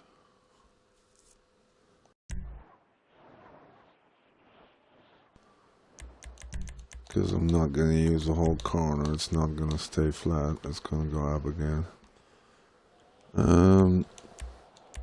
It would be easy to make a straight, well, maybe let's do that. Just want to use a different angle for that last corner. So you can always take a look at it from the top. I'm imagining the drivers racing, coming there, high speed, lost battle on the straight here, not too difficult of a corner, yeah, that's good.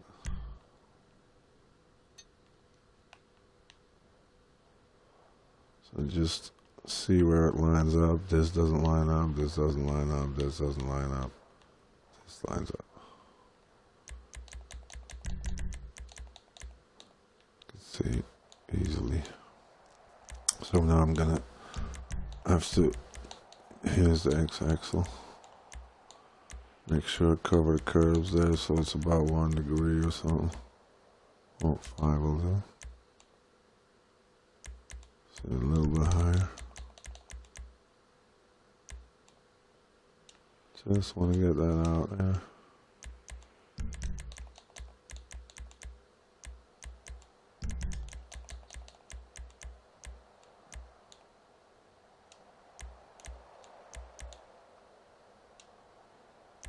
I got weird curves here, so try to avoid it. Doesn't work, and I have to sink it more. It's good.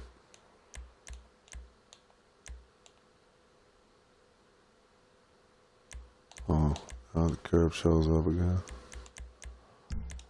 A little bit more rotation.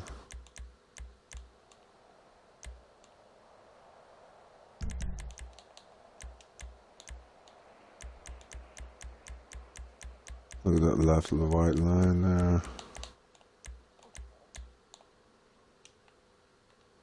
Yeah.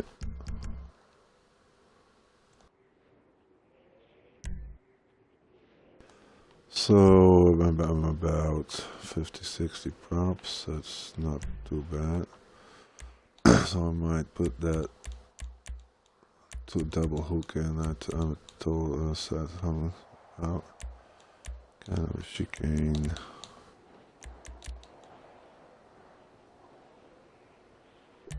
Just gonna do that to make it easy.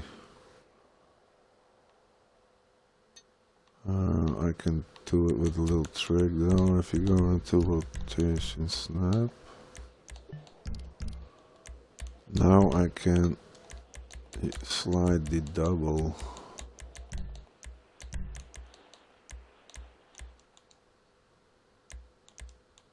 to the other location and go into the local. See what I want to do here.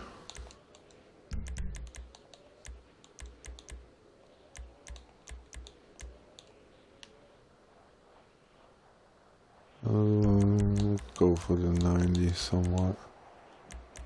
Maybe slightly off here.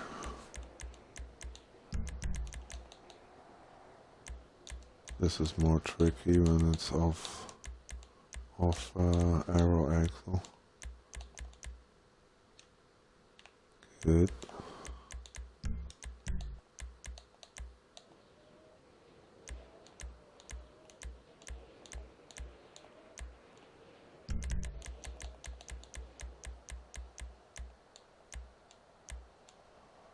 Gotta be a little bit more up.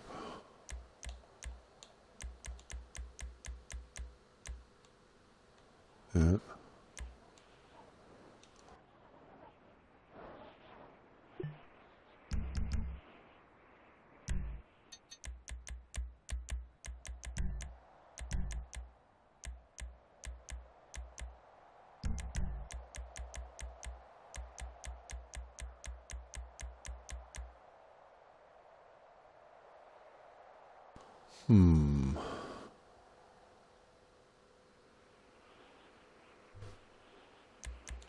So what I want is this.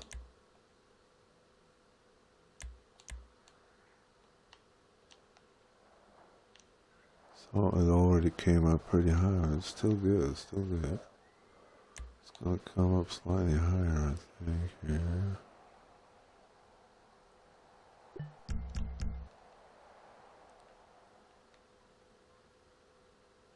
This,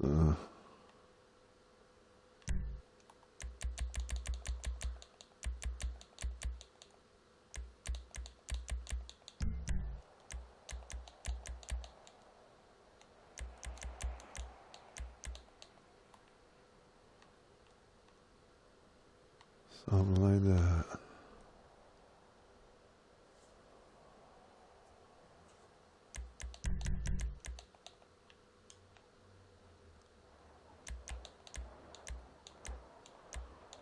I see, got some considerable slant to it already.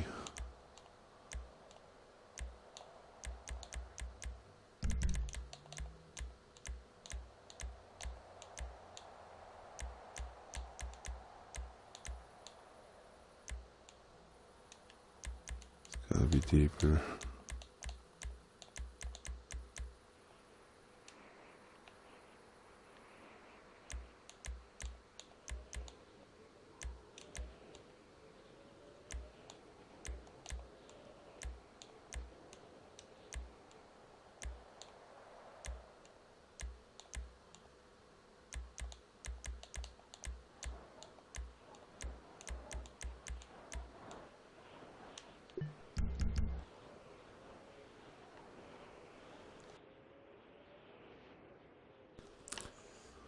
So now I can see I have to correct a bit, so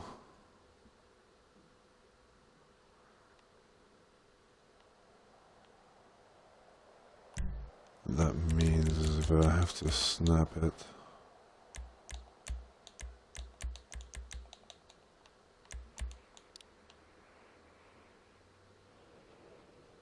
it's gonna be banked, and then I have to correct for the banking to match up, get it level again here. So I'm gonna use a little trick of just using up and down here.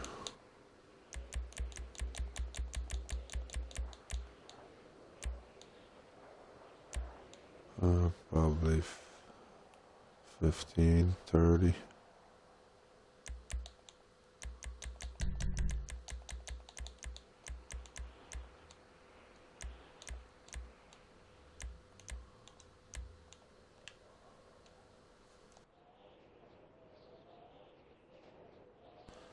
I'm probably gonna find the end of the prop here to do it with.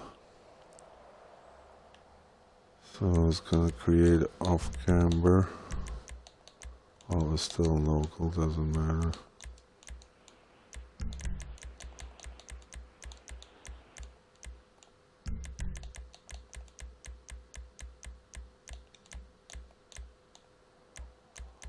Almost there.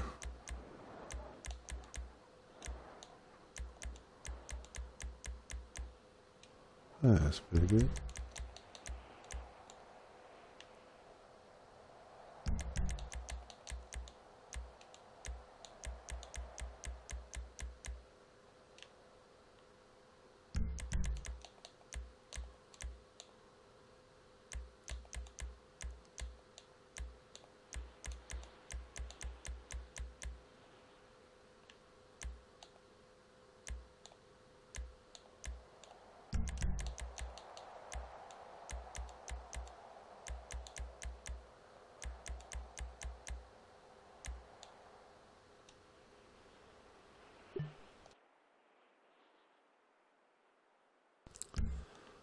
So it's slightly off camera now. I can take the camera off and copy paste the thing and then do this.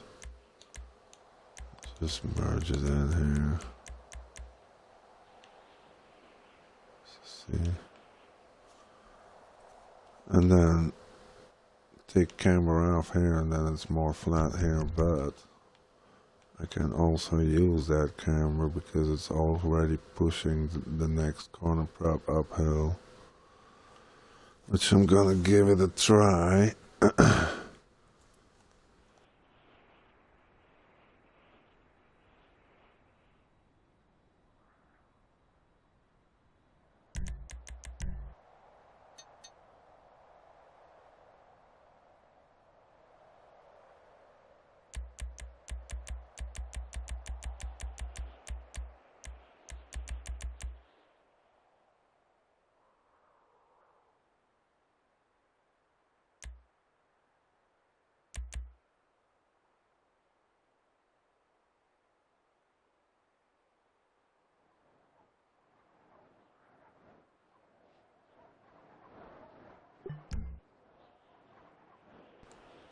That gives me an idea of the slant.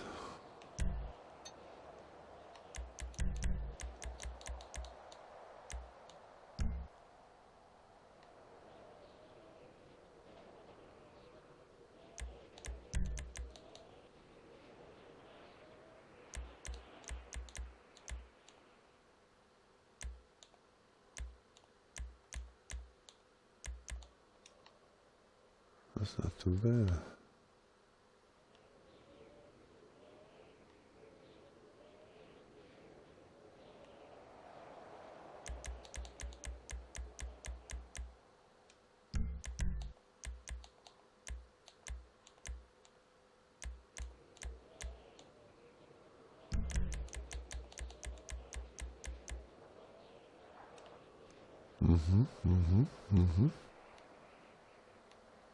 Close. This is different connection point than I was imagining, but no, it's not. I still have to move the purple prop. It's not in perfect position. Don't forget that. So it's gotta be more to the outside. So now I'm focusing more on this one. Slant it inwards. Treble. Diagonal axis. Too far.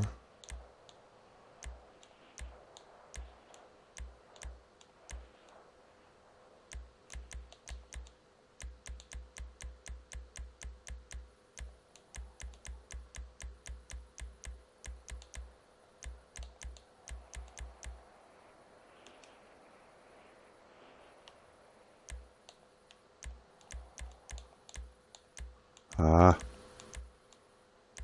didn't see the curve pop up there.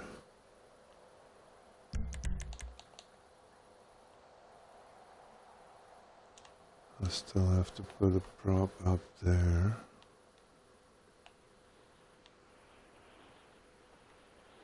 Yes, so I can cover that white line error.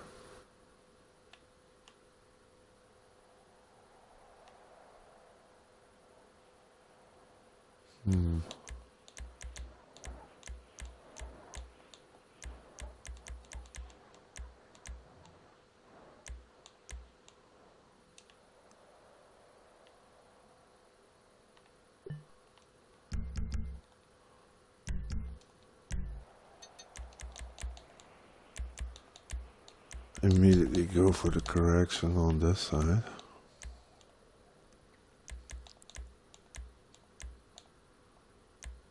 Take some of that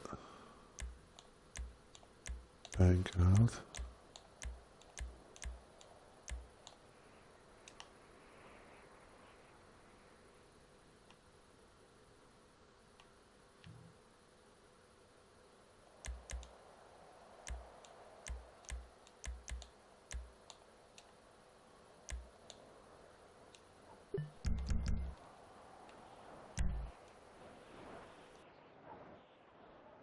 So here I need the straight prop again.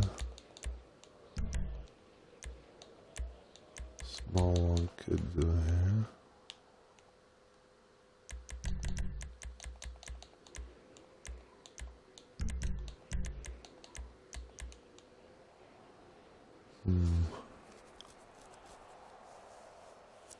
Can't copy the corner prop because that would stick out here. The straight part is too long.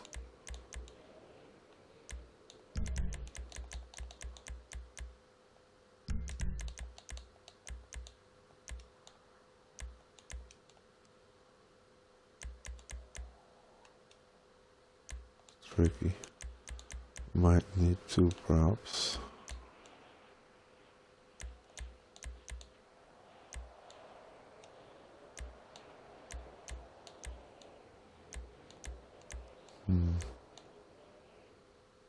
Slightly off here, I don't like that.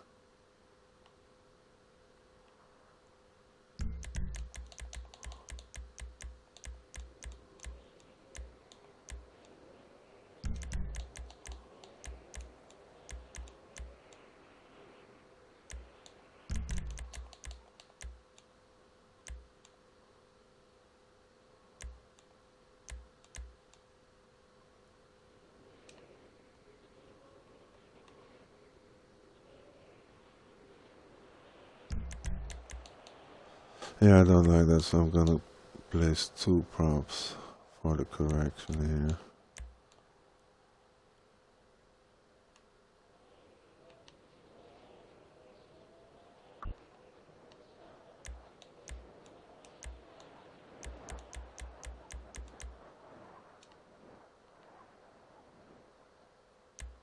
Too much.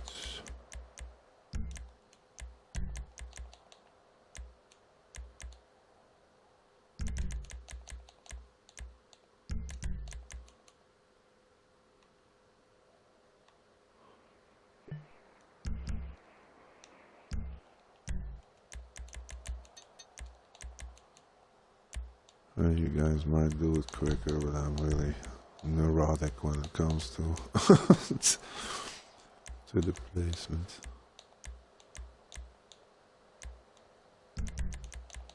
Indecisive sometimes.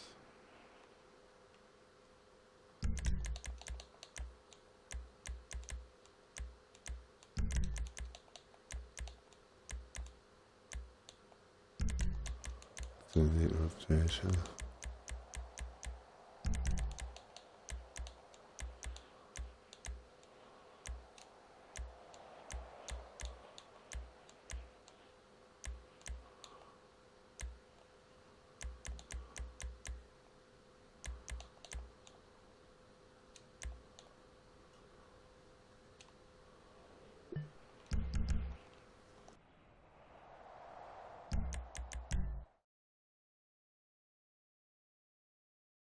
Water save.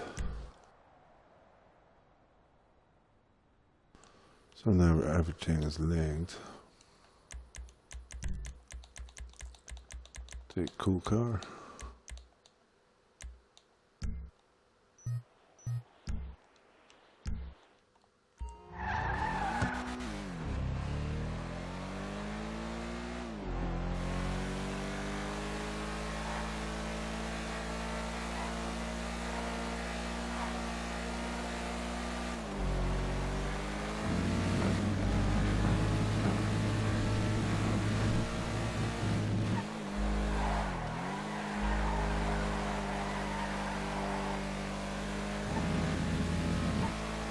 Still have to fix those bumps to get the vision of the corners when you're coming.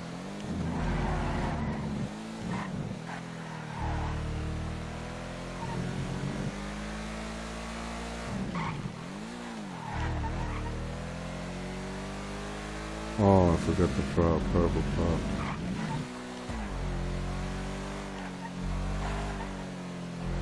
That's nice. And then speedy last corner, full speed, nice. Yeah. I'm happy. And this is all placed with props that are easy coverable perfectly with on the outsides with the props. So I need to fix the purple one was here.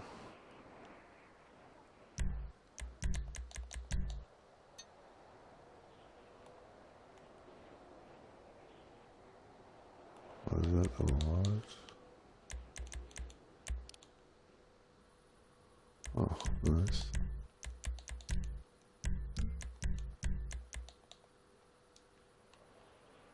So I pull it over here, which of course doesn't go. You have to go to local. So pull a little bit over the prop here.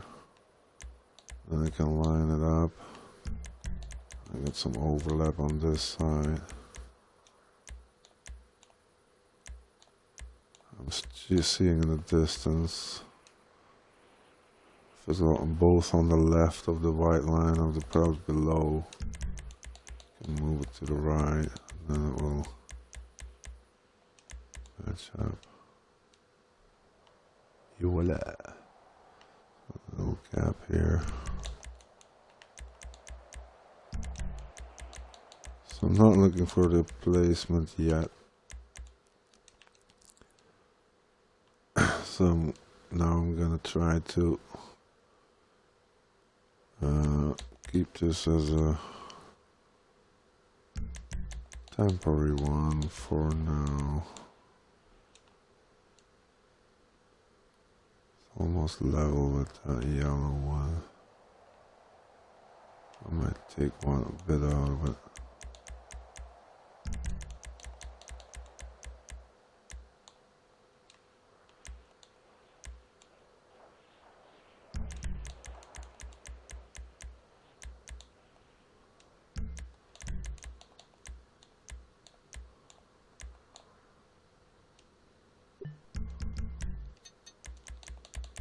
So I'm gonna look at the other side.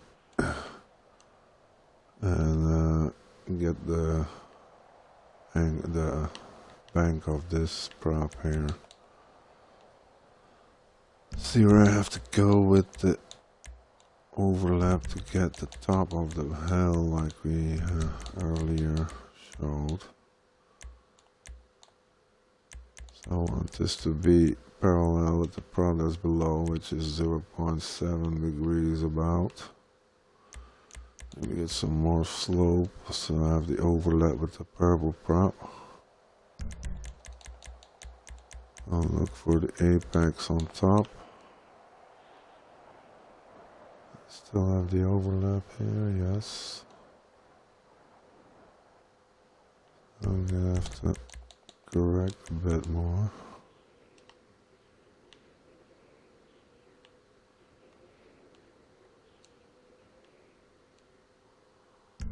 Okay.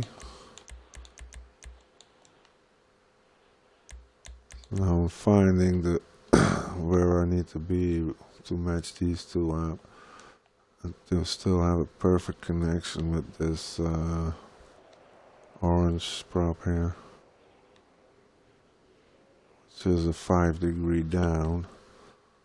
So to not make it bumpy, you find that sweet spot, that apex on top. So it's in the middle here.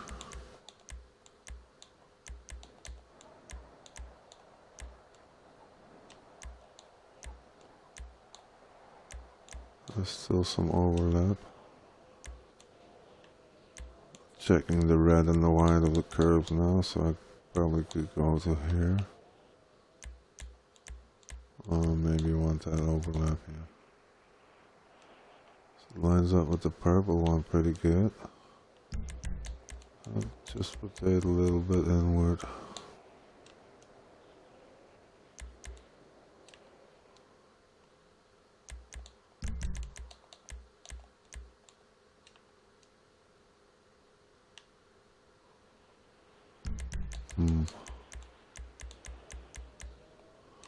Can correct that later, but it's better if I can do it now already.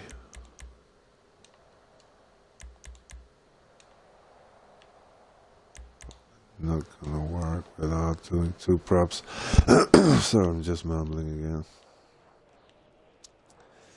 It's totally different when you have to narrate your own building than normally I would just put up some lecture or some scientific discussion or something. Listen to that and then just get in a trance. Still have some issues with the purple prop here.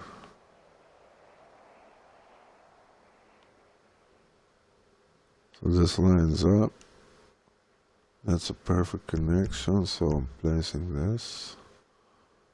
I'm gonna correct the purple one now.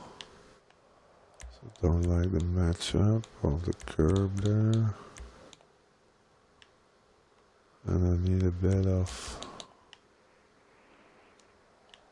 rotation.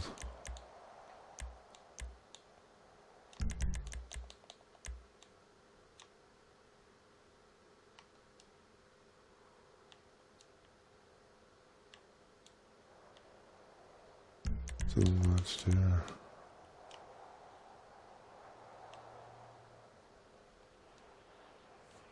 And they're not all perfect props.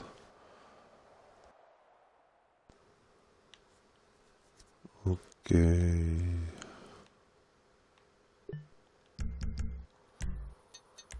Copy paste.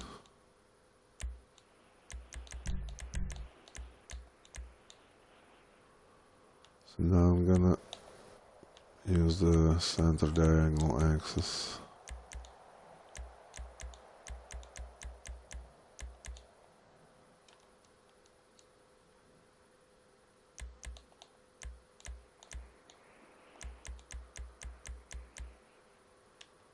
If this doesn't work with one prop, I have to use two.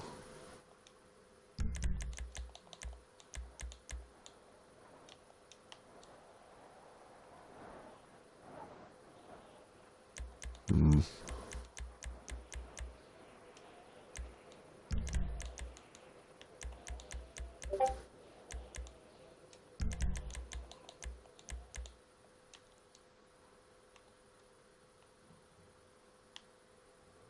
So because I have to use another one on this side, I'm gonna have to sink it a bit more and pop it out a bit more on this side so I can cover that one.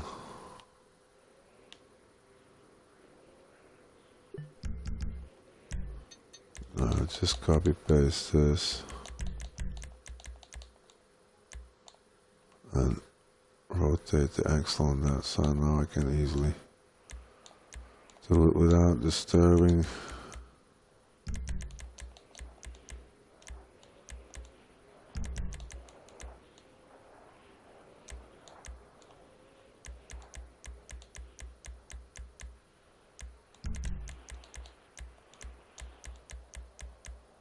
When you do all this button works with switching between the menus and this and that, do take your time, so I'm used to it. But if you rush it too much, you can fuck up things. So always take your time when you're in the creation process. Never rush things, because that will show in the end result. So now I got a good sweet spot here.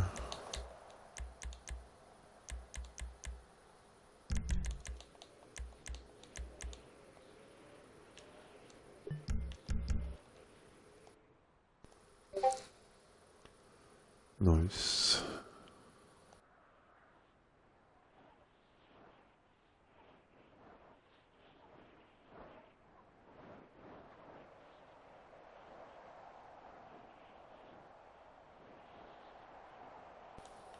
There's two more spots I have to fix. And that's these transitions here.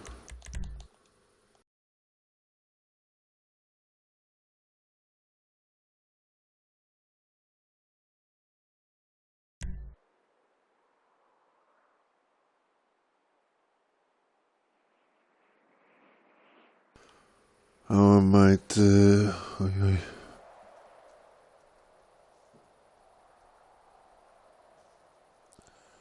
might use this occasion to show a little trick with the templates, which may or not be faster. It's probably slightly faster. It's a pretty big kink to get out of here. Maybe a few degrees. So we're gonna line it up.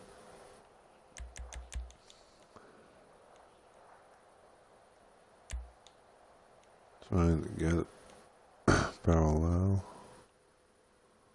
It's pretty good. Trying to get the curves right with the red and white. That seems to be impossible at the moment. Then I always dive to the lowest point here. If you see it rising up right at the crack, then you're good. You can see that the blue side has slightly more. Oh, it was on local. Doesn't matter.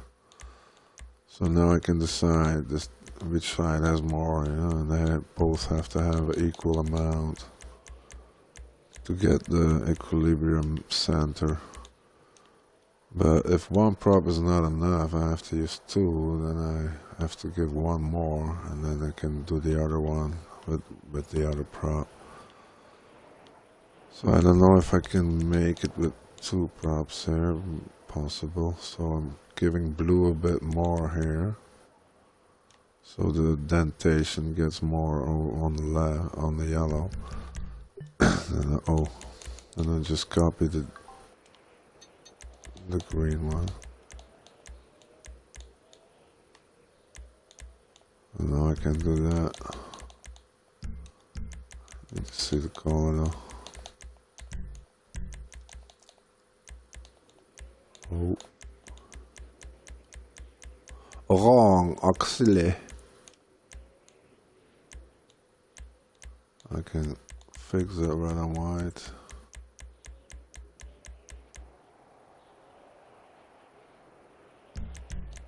A bit more on the yellow.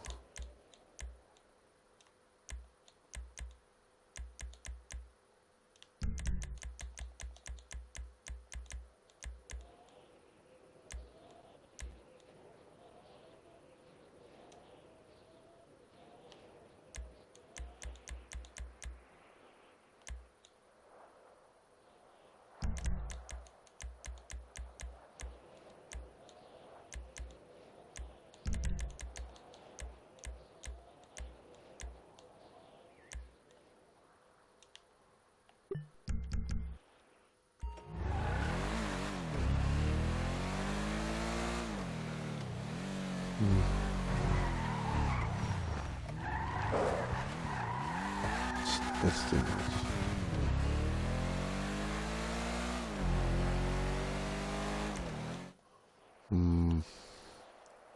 Not heavy.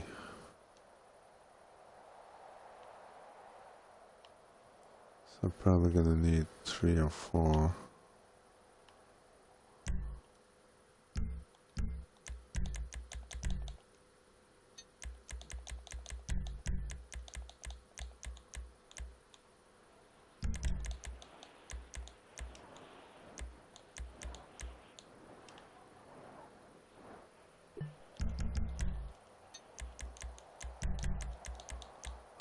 The distance was not enough, so it was still cramped up there.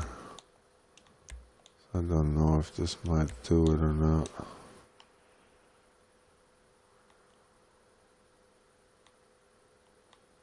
This is good with the yellow. This is very close with the yellow.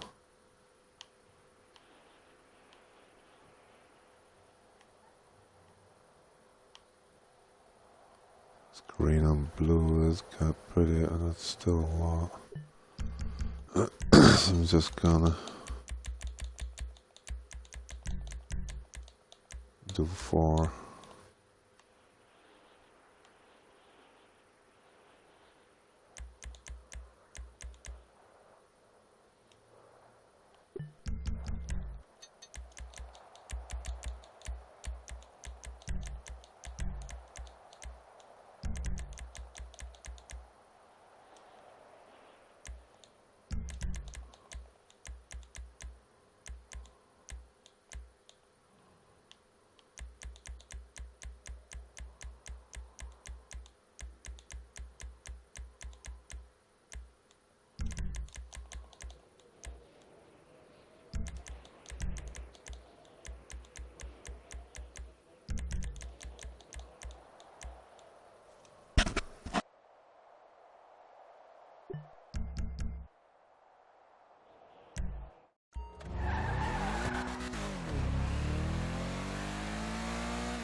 That better.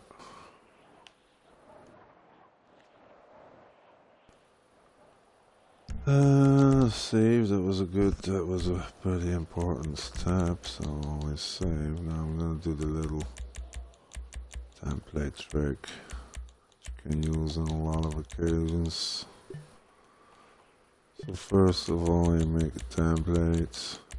Panels are easy to work with. Make sure you select the bottom prop first. Doesn't matter what you call it, just press B. It will save it anyway. Then you delete them. And so now it's crooked. You can see it's crooked. If I go B, back to props, it's back to the angle where I made the template, and very important. Now, for here it's also a little bit important because I have it slightly parallel to the track prop. So why you have to make a template is because if you make a template and you put override stacking on, it sinks in the prop. As you can see, it's sunk in the yellow prop.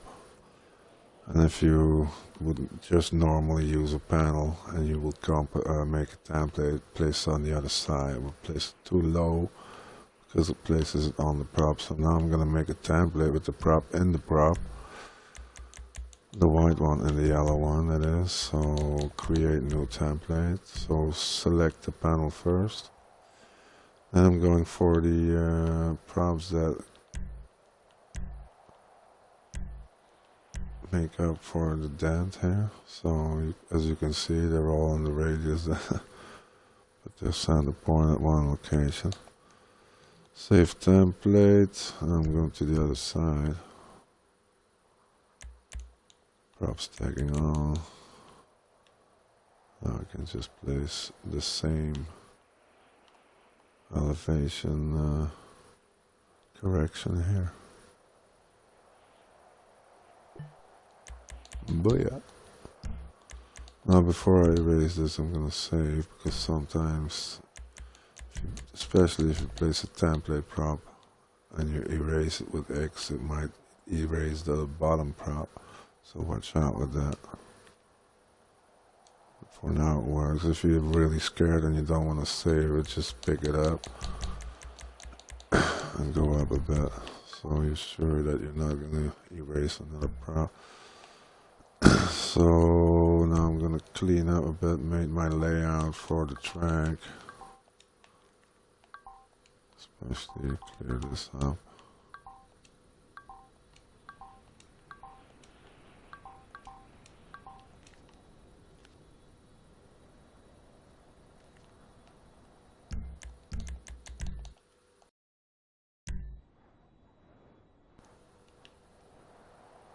So if you erase props, it's better that you save, because you took away things that it's not a change that you later on want to save with 50 props that you added, so that makes it harder for the whatever it is that does that job. Okay, so now the track is finished.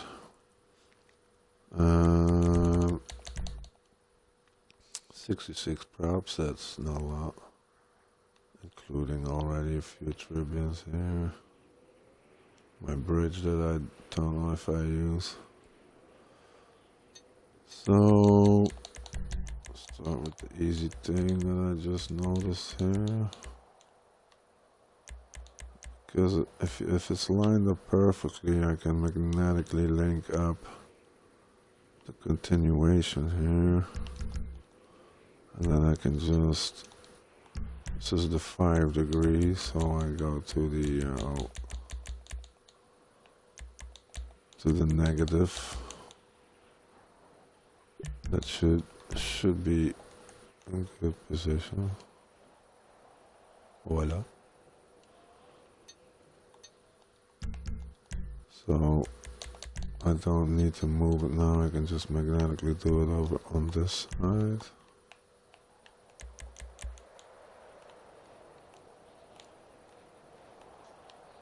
If it will link to any of them.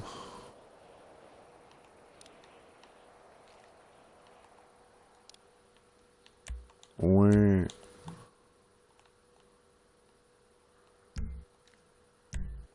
So what will we do then?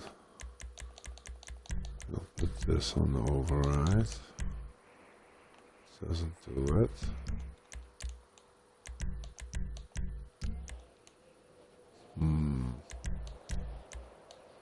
I don't like.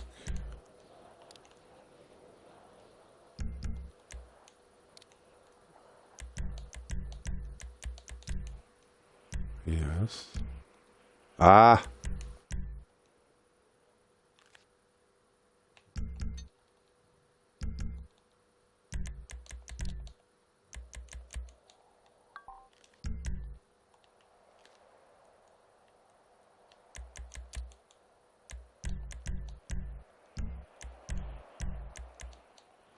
It's often where your camera is located. So if your camera is located too close to another prop, then it will not snap or snap to the wrong prop. So just try to change your camera if you have issue with that. So now I'm in the manual override, so I just place this one and it's already doing a crazy thing again. Tricky, just save it. Because it will just link and place something that you didn't look like. Just like this, that's what I mean. Nothing happens, it's still there, look. Just place it up and let it go again. There we go. So it's really weird. Anywho. So now I can use that, copy paste it, override, slide it over.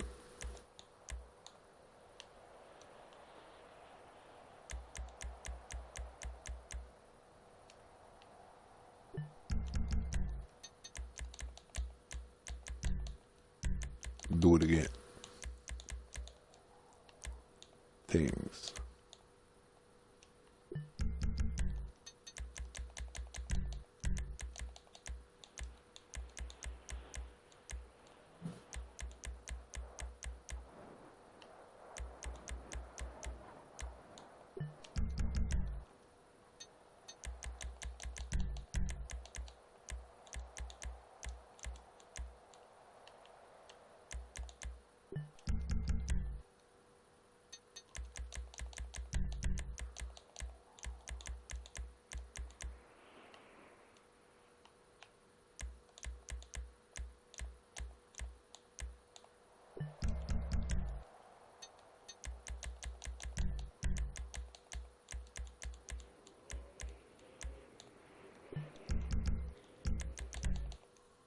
Important step.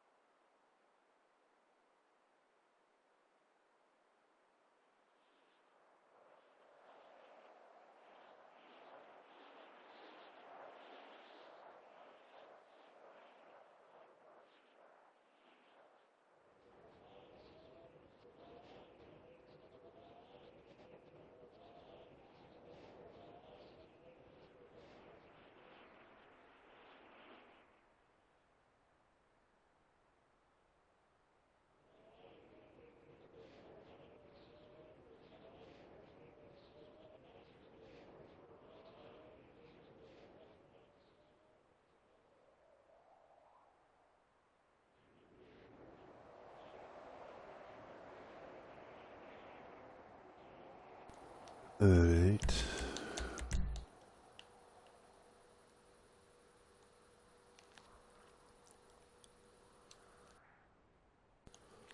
So the smaller and more simple your track is, the more props you have left for decoration and all that. So if you're a rookie, just keep it flat.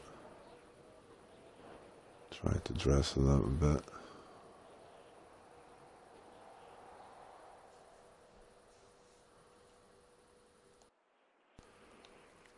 So my next step is to look where I need to continue. So, because you have a limit of racetrack props and you use a lot of them, what I do is I cover the hill parts first. This is an easy one still. So,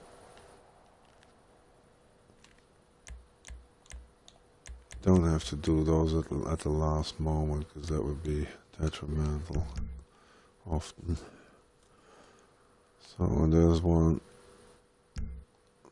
more over there. I'll do that one there. Just gonna link this one here.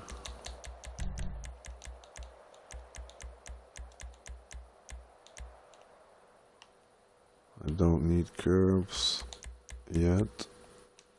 That's for the yellow prop there.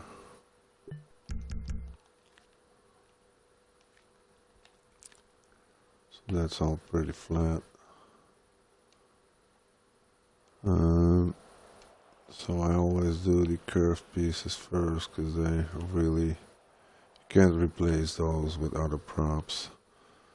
So it was the orange one. It's a 5, so it's in the same angle now.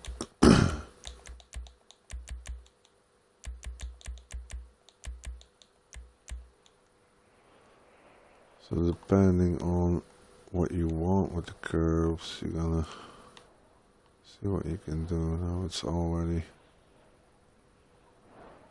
there's a little banking in it, which is good. It's outside banking. So I might check the inside first here. It's actually a little trick I just picked up lately, just recently.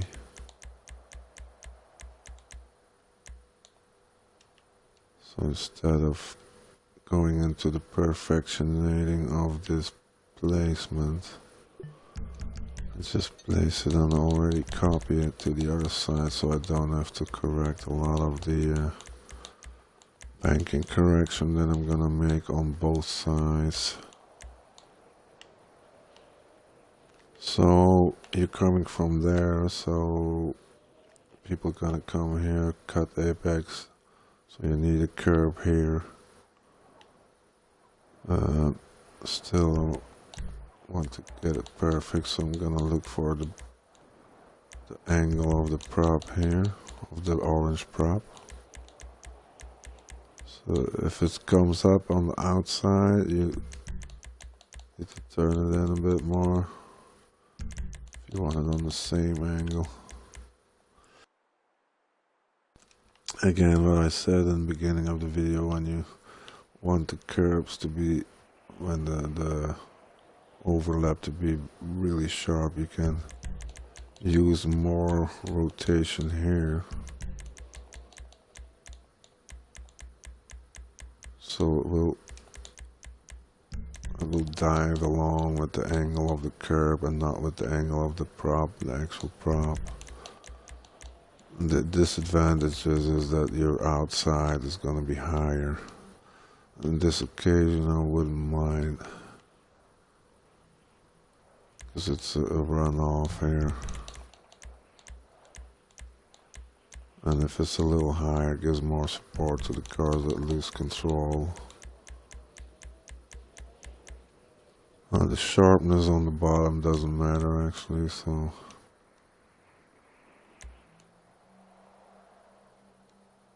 what it will do is make it more harder there, but because it's a slope, it will not be a problem. Okay.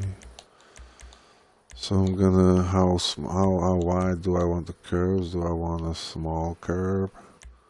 Just do I want a big one? So, because it's a simple track, maybe I'm gonna go for smaller curves here. I don't know how many places I already covered. None, so just have to keep that in mind and go for a half curve here. Or something like that. A little extra height.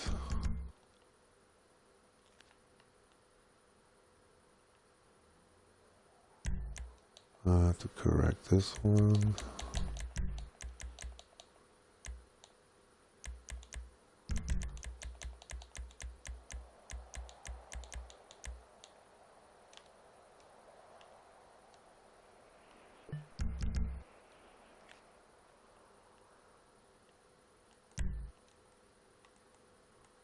Can change the colors later.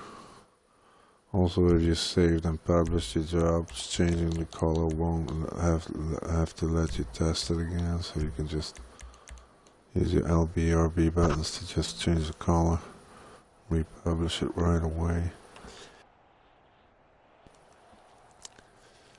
So these are, I think, most of the curved props. The rest is all straight, so all the rest I can do with the panels if I needed to, except the corners. So the corners are now the next priority. Did I save? I don't know. So easy corners are these XLs. You just go to the 30 degree.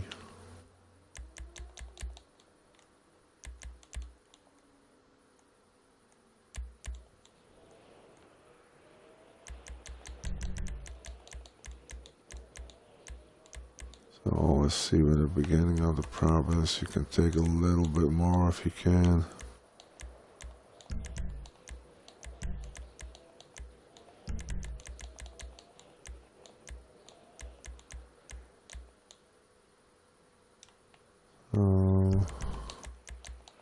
Oh, it's not level.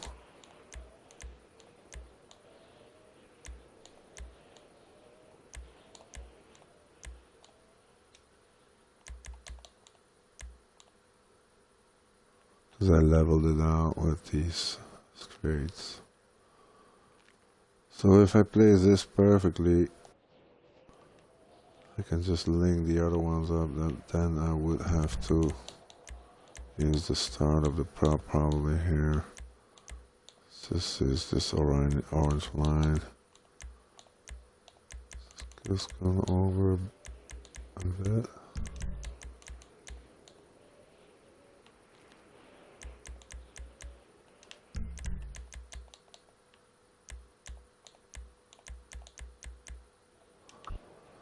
So I'm just measuring now, just put it on the edge of the white line, see if I get the edge here. Pretty much. It's diving to the outside, so that's good for the continuation there. Might take a little off. So now I'm looking for that center here. Not right on the curb, not right on the white line, but a little bit off. So you get some correction error. Spaced for the next one. Should be good. It's a bit tight. And that's too tight. So I do have to correct for it.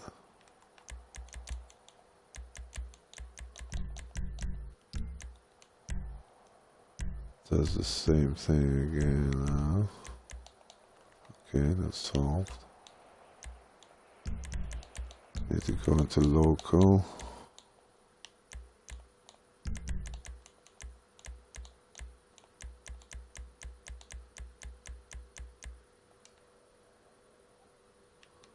That should do it. Check the height.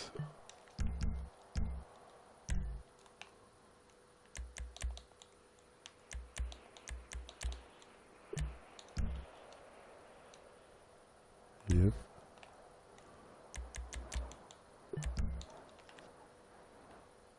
Ah.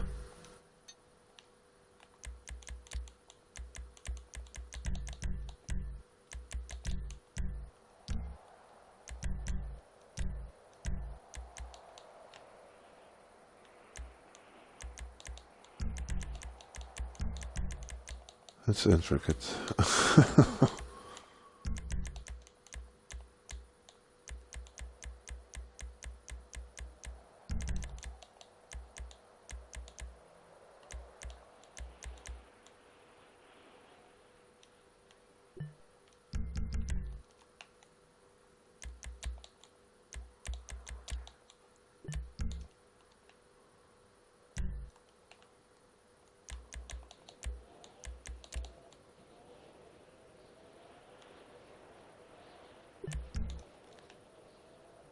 Hey. So let's see, that went pretty quick. So it's gonna be panel, panel, panel.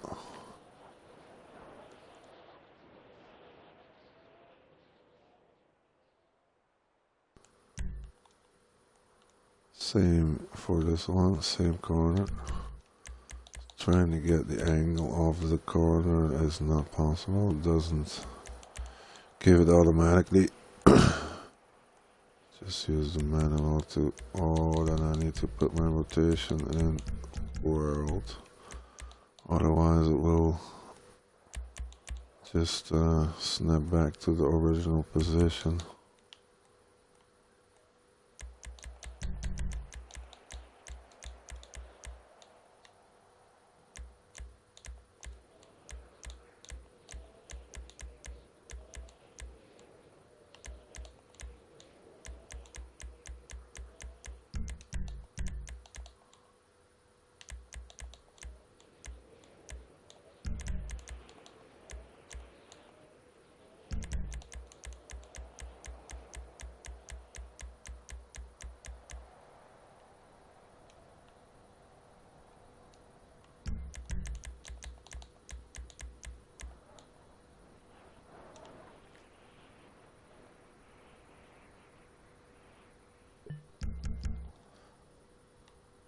So it's just another 30 covering the XL. Then going to the 5 or the 15,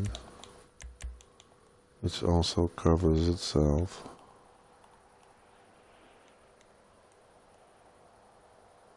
Oh, it has a little angle. So I'm gonna use a little cheat again. Now I have to switch the prop, so but it will still be in the same angle, as you can see, which is closer parallel. I just have to up and down it a bit, like this. Now I do have to go into local to keep it parallel.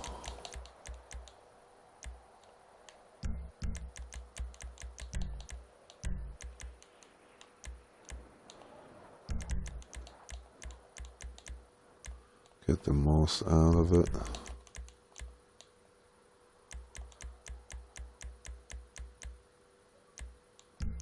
It's not perfect coverage, but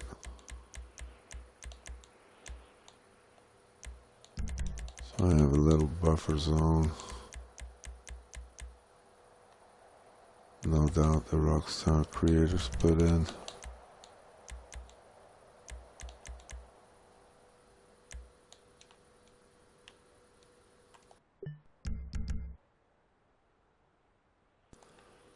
So again, by not signalizing the outside but the inside, drivers automatically know where they have to dive in.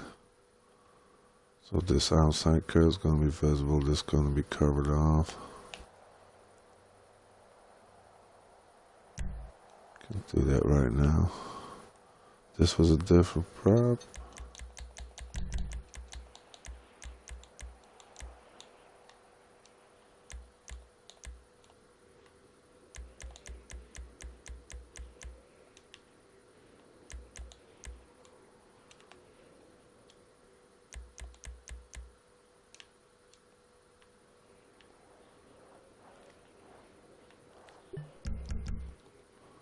Now I can show a curve here. Again, it's a copy paste, the other one is still standing there. Half curve.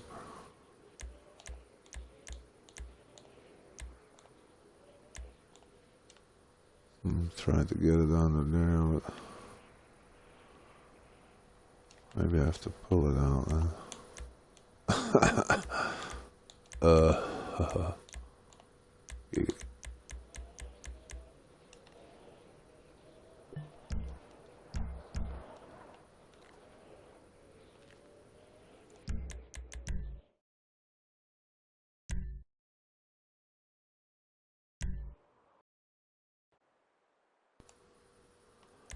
So up to the 3-hour mark,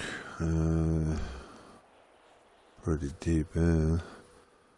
You normally do 9, 10 to 15. And this is a pretty simple one. It's not really basic, but still. Well, as you can see, there's some techniques you can use to speed it all up. I kind of get a little bored with the corners, so I'm just gonna do some panels again.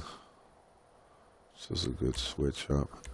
If you really feel like bored and uninspired and you're like, just do something else. Just don't force it. Never force a creative process. It's impossible. And again, it will show. So now I want to link it up there, so I'm gonna temporarily just remove these. Don't need them yet. Will it link up? No, probably have to remove that.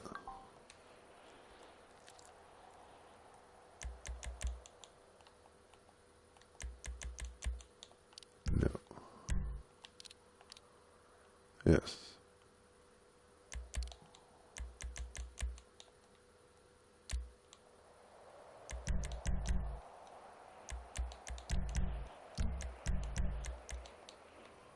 Nice. So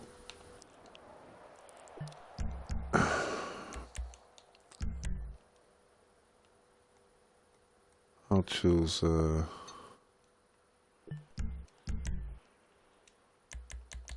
some grass now to keep it really simple. And if you want to spice your track up, I did some tracks for the ones that are interested. You can do some flashy colors and do some tricks with that, so you can copy paste that. If you want to make like a Yas Marina Formula 1 style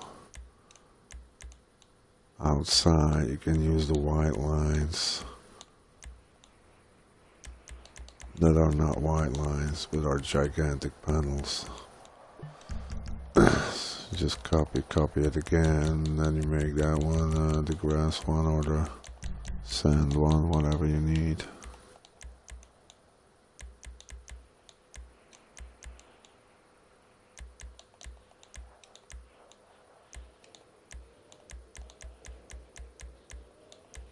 Now I can decide how wide the white line is.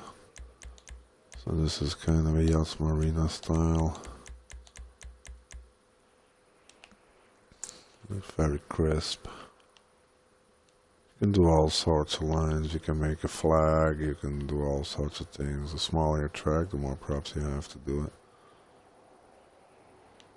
I would line up the purple closer to the original white line though. Or you could put an extra white line on top. Now, maybe just as an example, starts raining.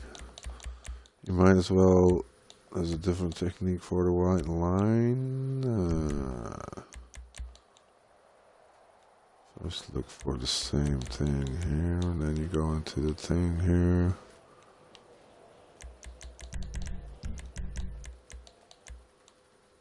Oh no, that's the wrong axle, shit. It was 90 on this one.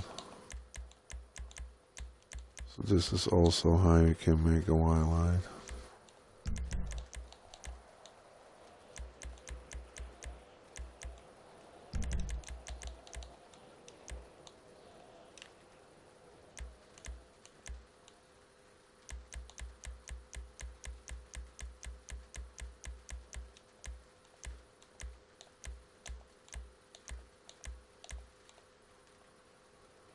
So double white line.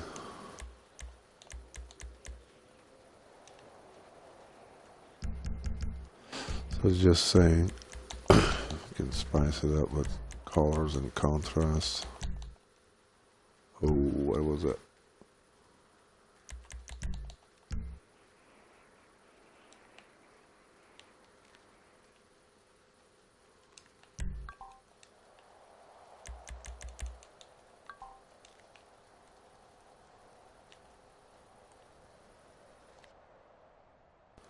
Alright, so straights ends here. I might as well copy that a bit further.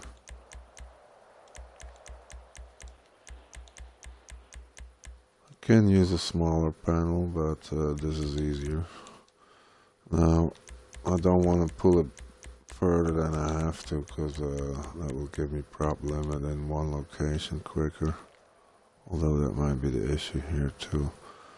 If I want to make some stands or bridges, okay, let's go for the safe option and just take this one. Can it link it? Yes, it will link it. That's equally well. So these take in a lot less memory than the bigger ones. So now, definitely need a curb on the outside. Oh, god damn it, what was that?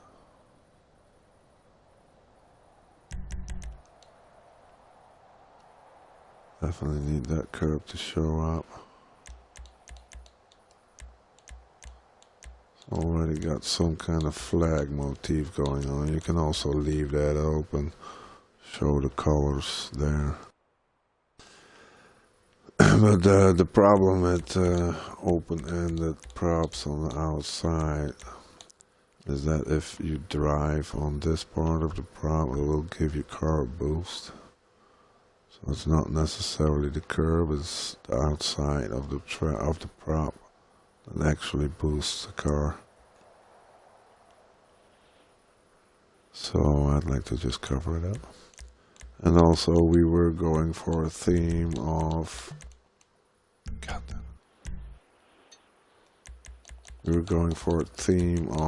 half curbs. Let's just keep that going. So I have three props. Now I'm covering the gray one. And I need an extra prop for the red one and maybe one for the blue one. I can also do the blue one and the white one in one try. And I have to find the equilibrium between both of those. That will take my prop up higher, so you're gonna have a higher curb here. But if you have to show the curb, it doesn't really matter that much. So it's just a little elevation here. But I do want to cover half of the curb, so it might matter, I don't know. It's gonna be a little boost. I'm talking about nanometers here. Let's just remove it. So now we got the gray one.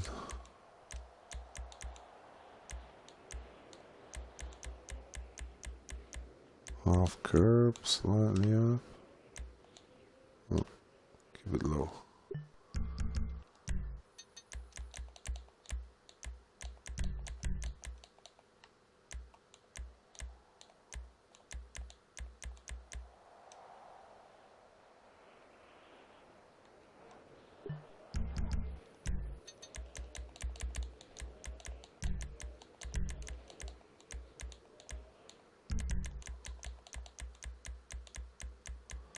This then is for the red prop.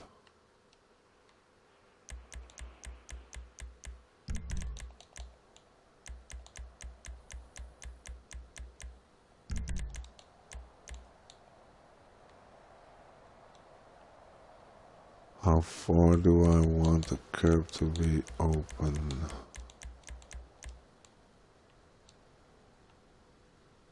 Yeah, let's do just all of that there. Don't want to use an extra prop. But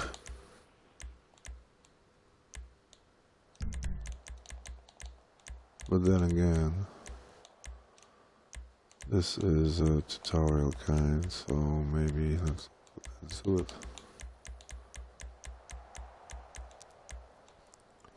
So a little thing here.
Now I'm going to cover the rest with that one.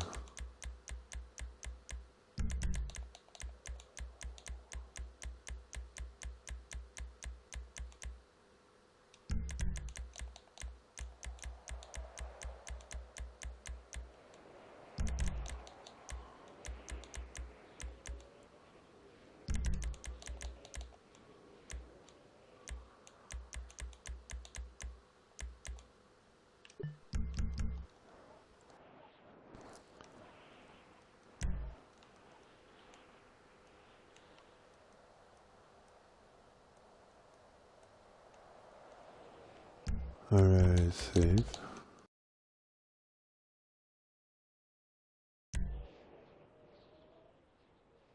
Toilet, right back.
Edit.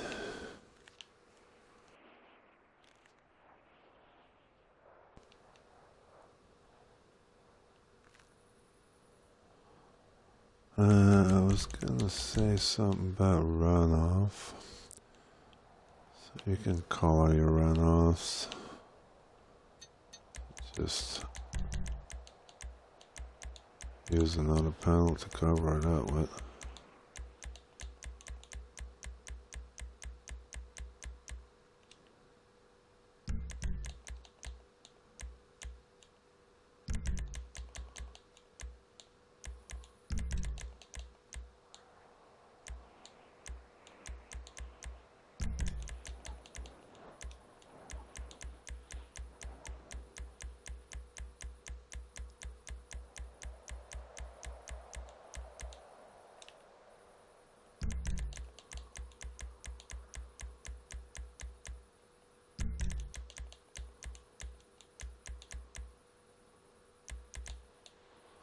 And you get yourself a runoff.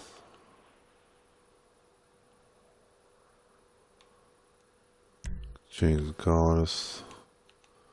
Still make that flag I was talking about.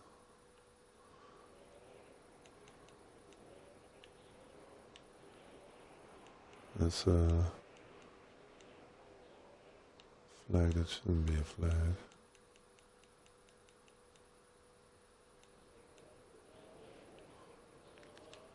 And then you can do what you want with the colors. Going back to the corners, because I might have to cut it in two. Might do a rerun of the Formula One Hungary. It should have taken place yesterday.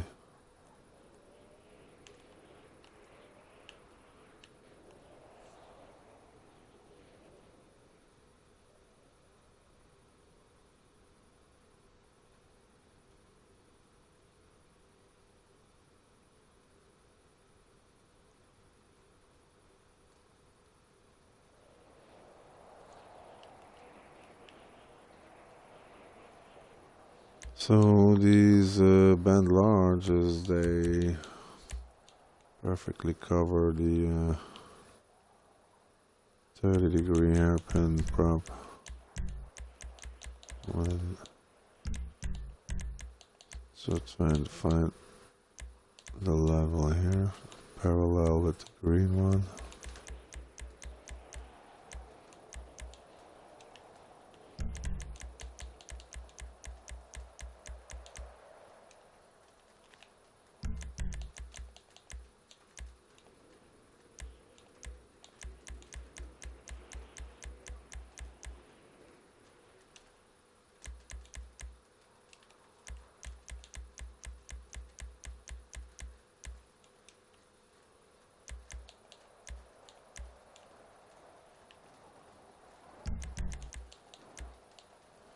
There's a bit of matching.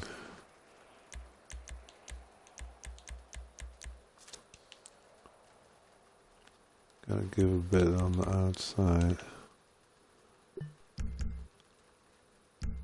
So if there's more, you can cover more. With 2 props, you can cover the whole corner. What is it? 135. So I'll do the same with all 135s.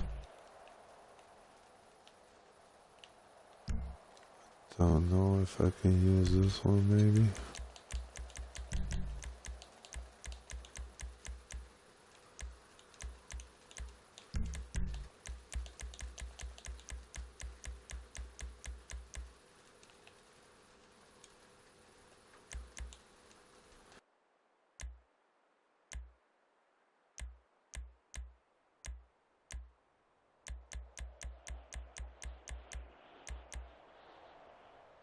That's a good way to see if you're parallel.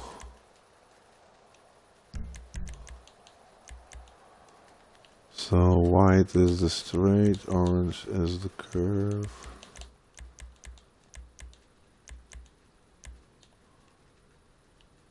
Oh, it has a cut off.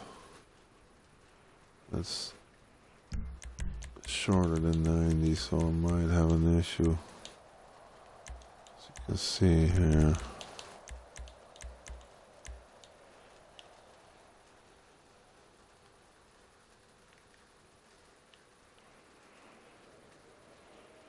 So because I use only a small part of it, there's some coverage issue, but might,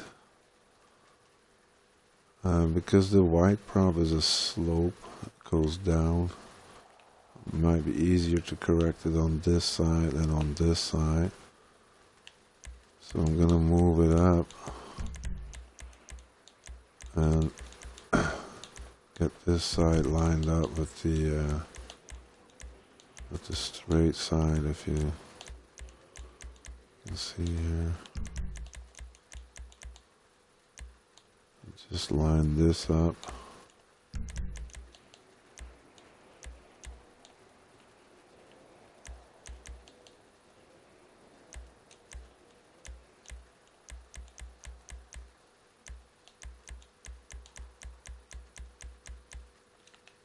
See, it's already gone.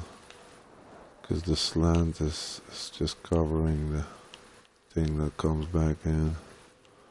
Might be an issue if I heighten it a little bit though. No, just a little bit. So to cover this, you cheat a little bit in the rotation. I will sing that too. Oh no, I need to use that one.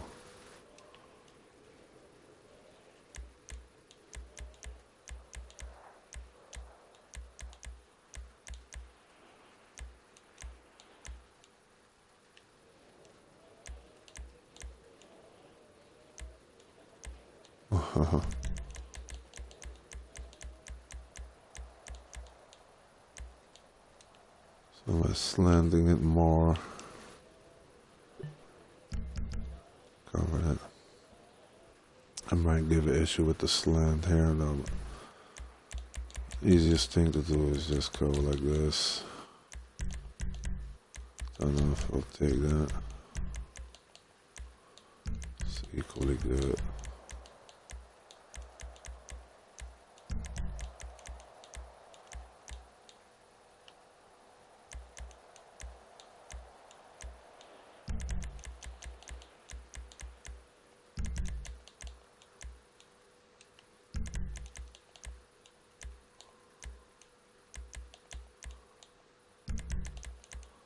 Well, normally I would do this with a panel to save racetrack props. Well, it's placed anyway. So if you want to cover this one, you get a coverage of a panel here, but you will get no coverage on the inside of this one, so you might as well continue if it hooks on. No, it doesn't.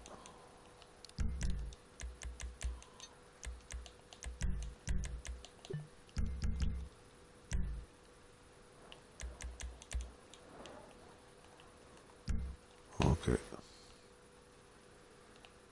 So did those. Another one here, same principle.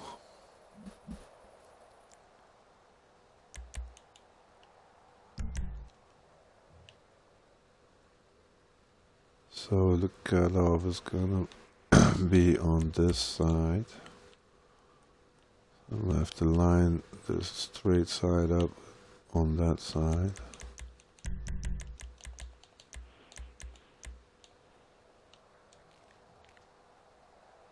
Might be an issue again here. Damn it. Still on local. If you're in local, you cannot override and keep it in the same spot. So I want that part to be some kind of parallel to the white line. Like that.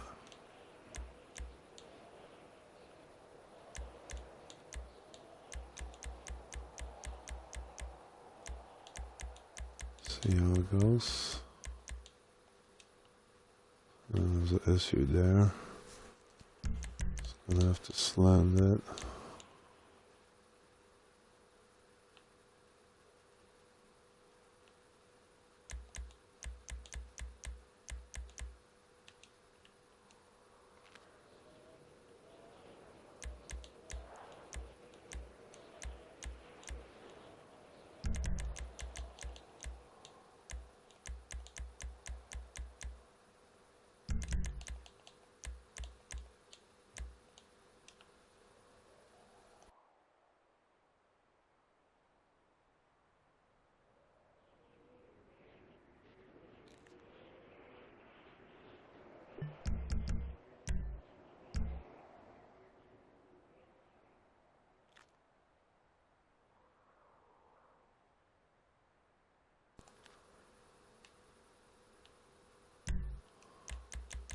I'll just keep my runouts black for now, maybe black and white. I did that with Prussia.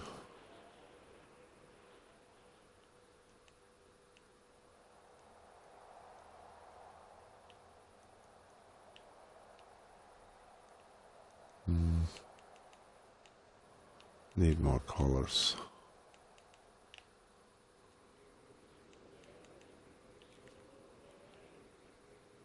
So this is looking ugly, so I might do either this, then it doesn't, don't notice that it's coming up a bit there. Black magic.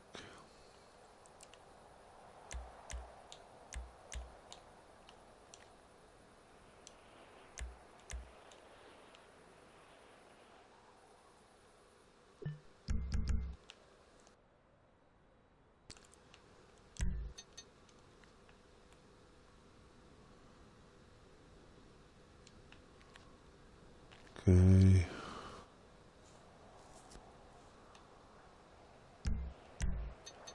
Back to the plates.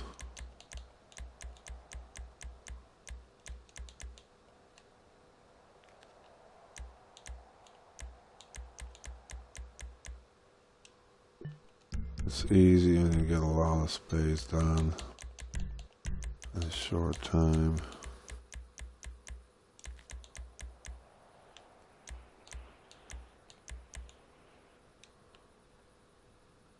Need some correction here.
Get some more XLs here. That's the 30.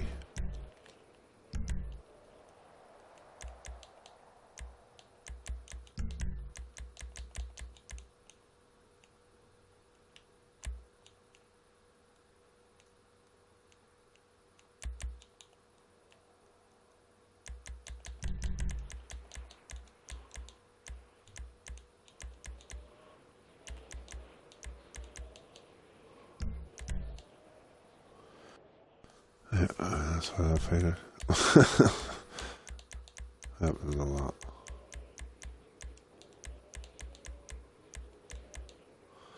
Oh, yeah, I would say that you could choose between world or local constantly, but yes, just need to switch it up sometimes. Just can't get anything done with both, so you do need both of them.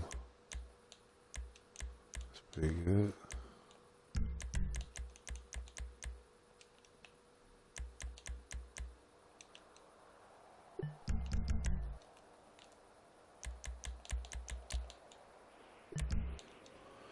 Because there's an overlap here. I don't like the thing popping out.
And again.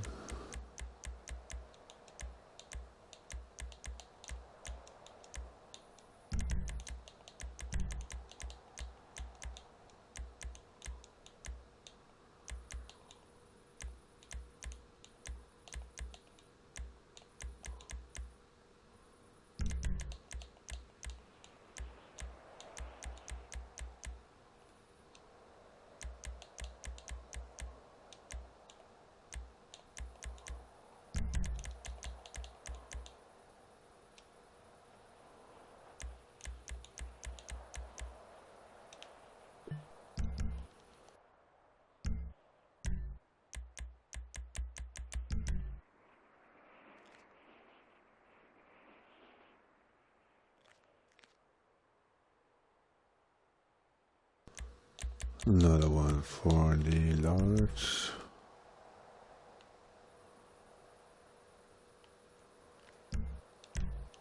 Starts over here.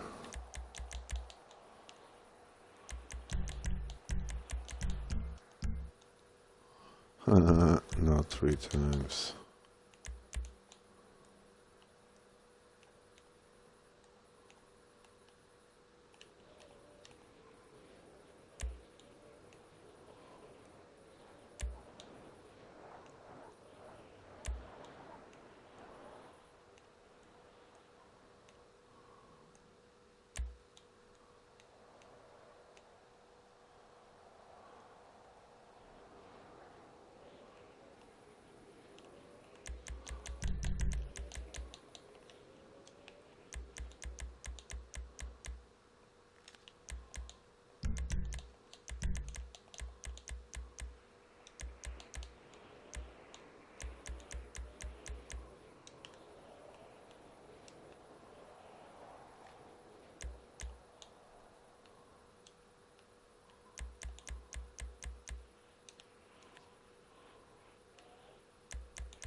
I'm gonna need 2 for the gray one.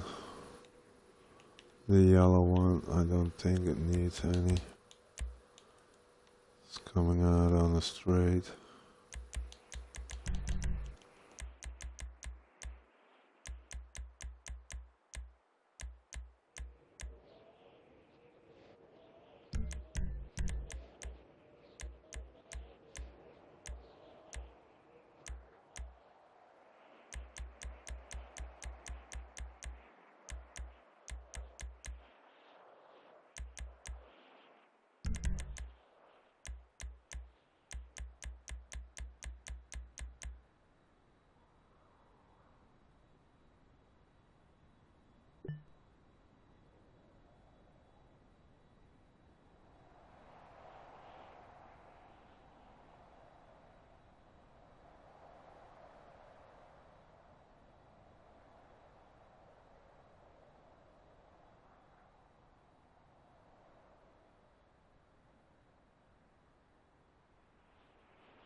So black runoffs.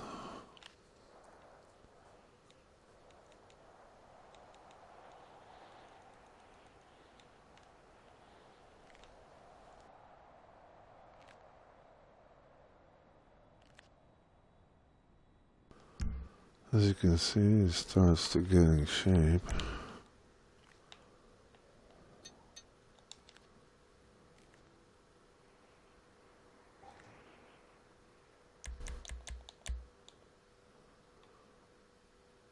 A 100 props, so I still have enough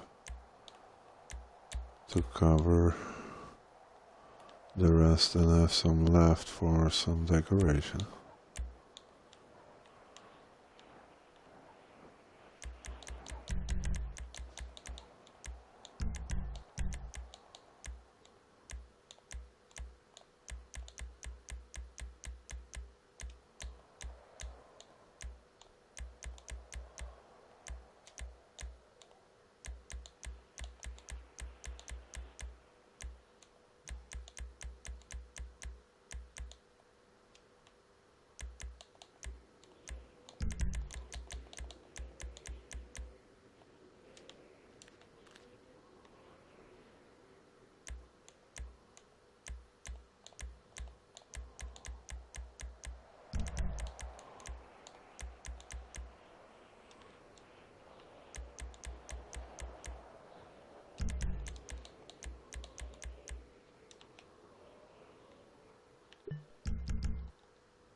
That might be my last stone for this session though.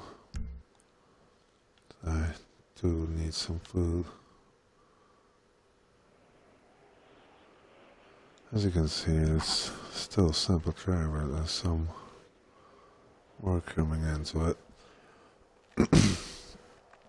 So once it's all dressed up, you can start filling in the details as much as you want. Which we're probably gonna have about 400 props for. That includes the barriers, the buildings, the chopper landing spots, whatever you want to make. Alright. Good first session. We'll see you in the second one. Big ups to Julian. See you in the next part. Thanks for watching.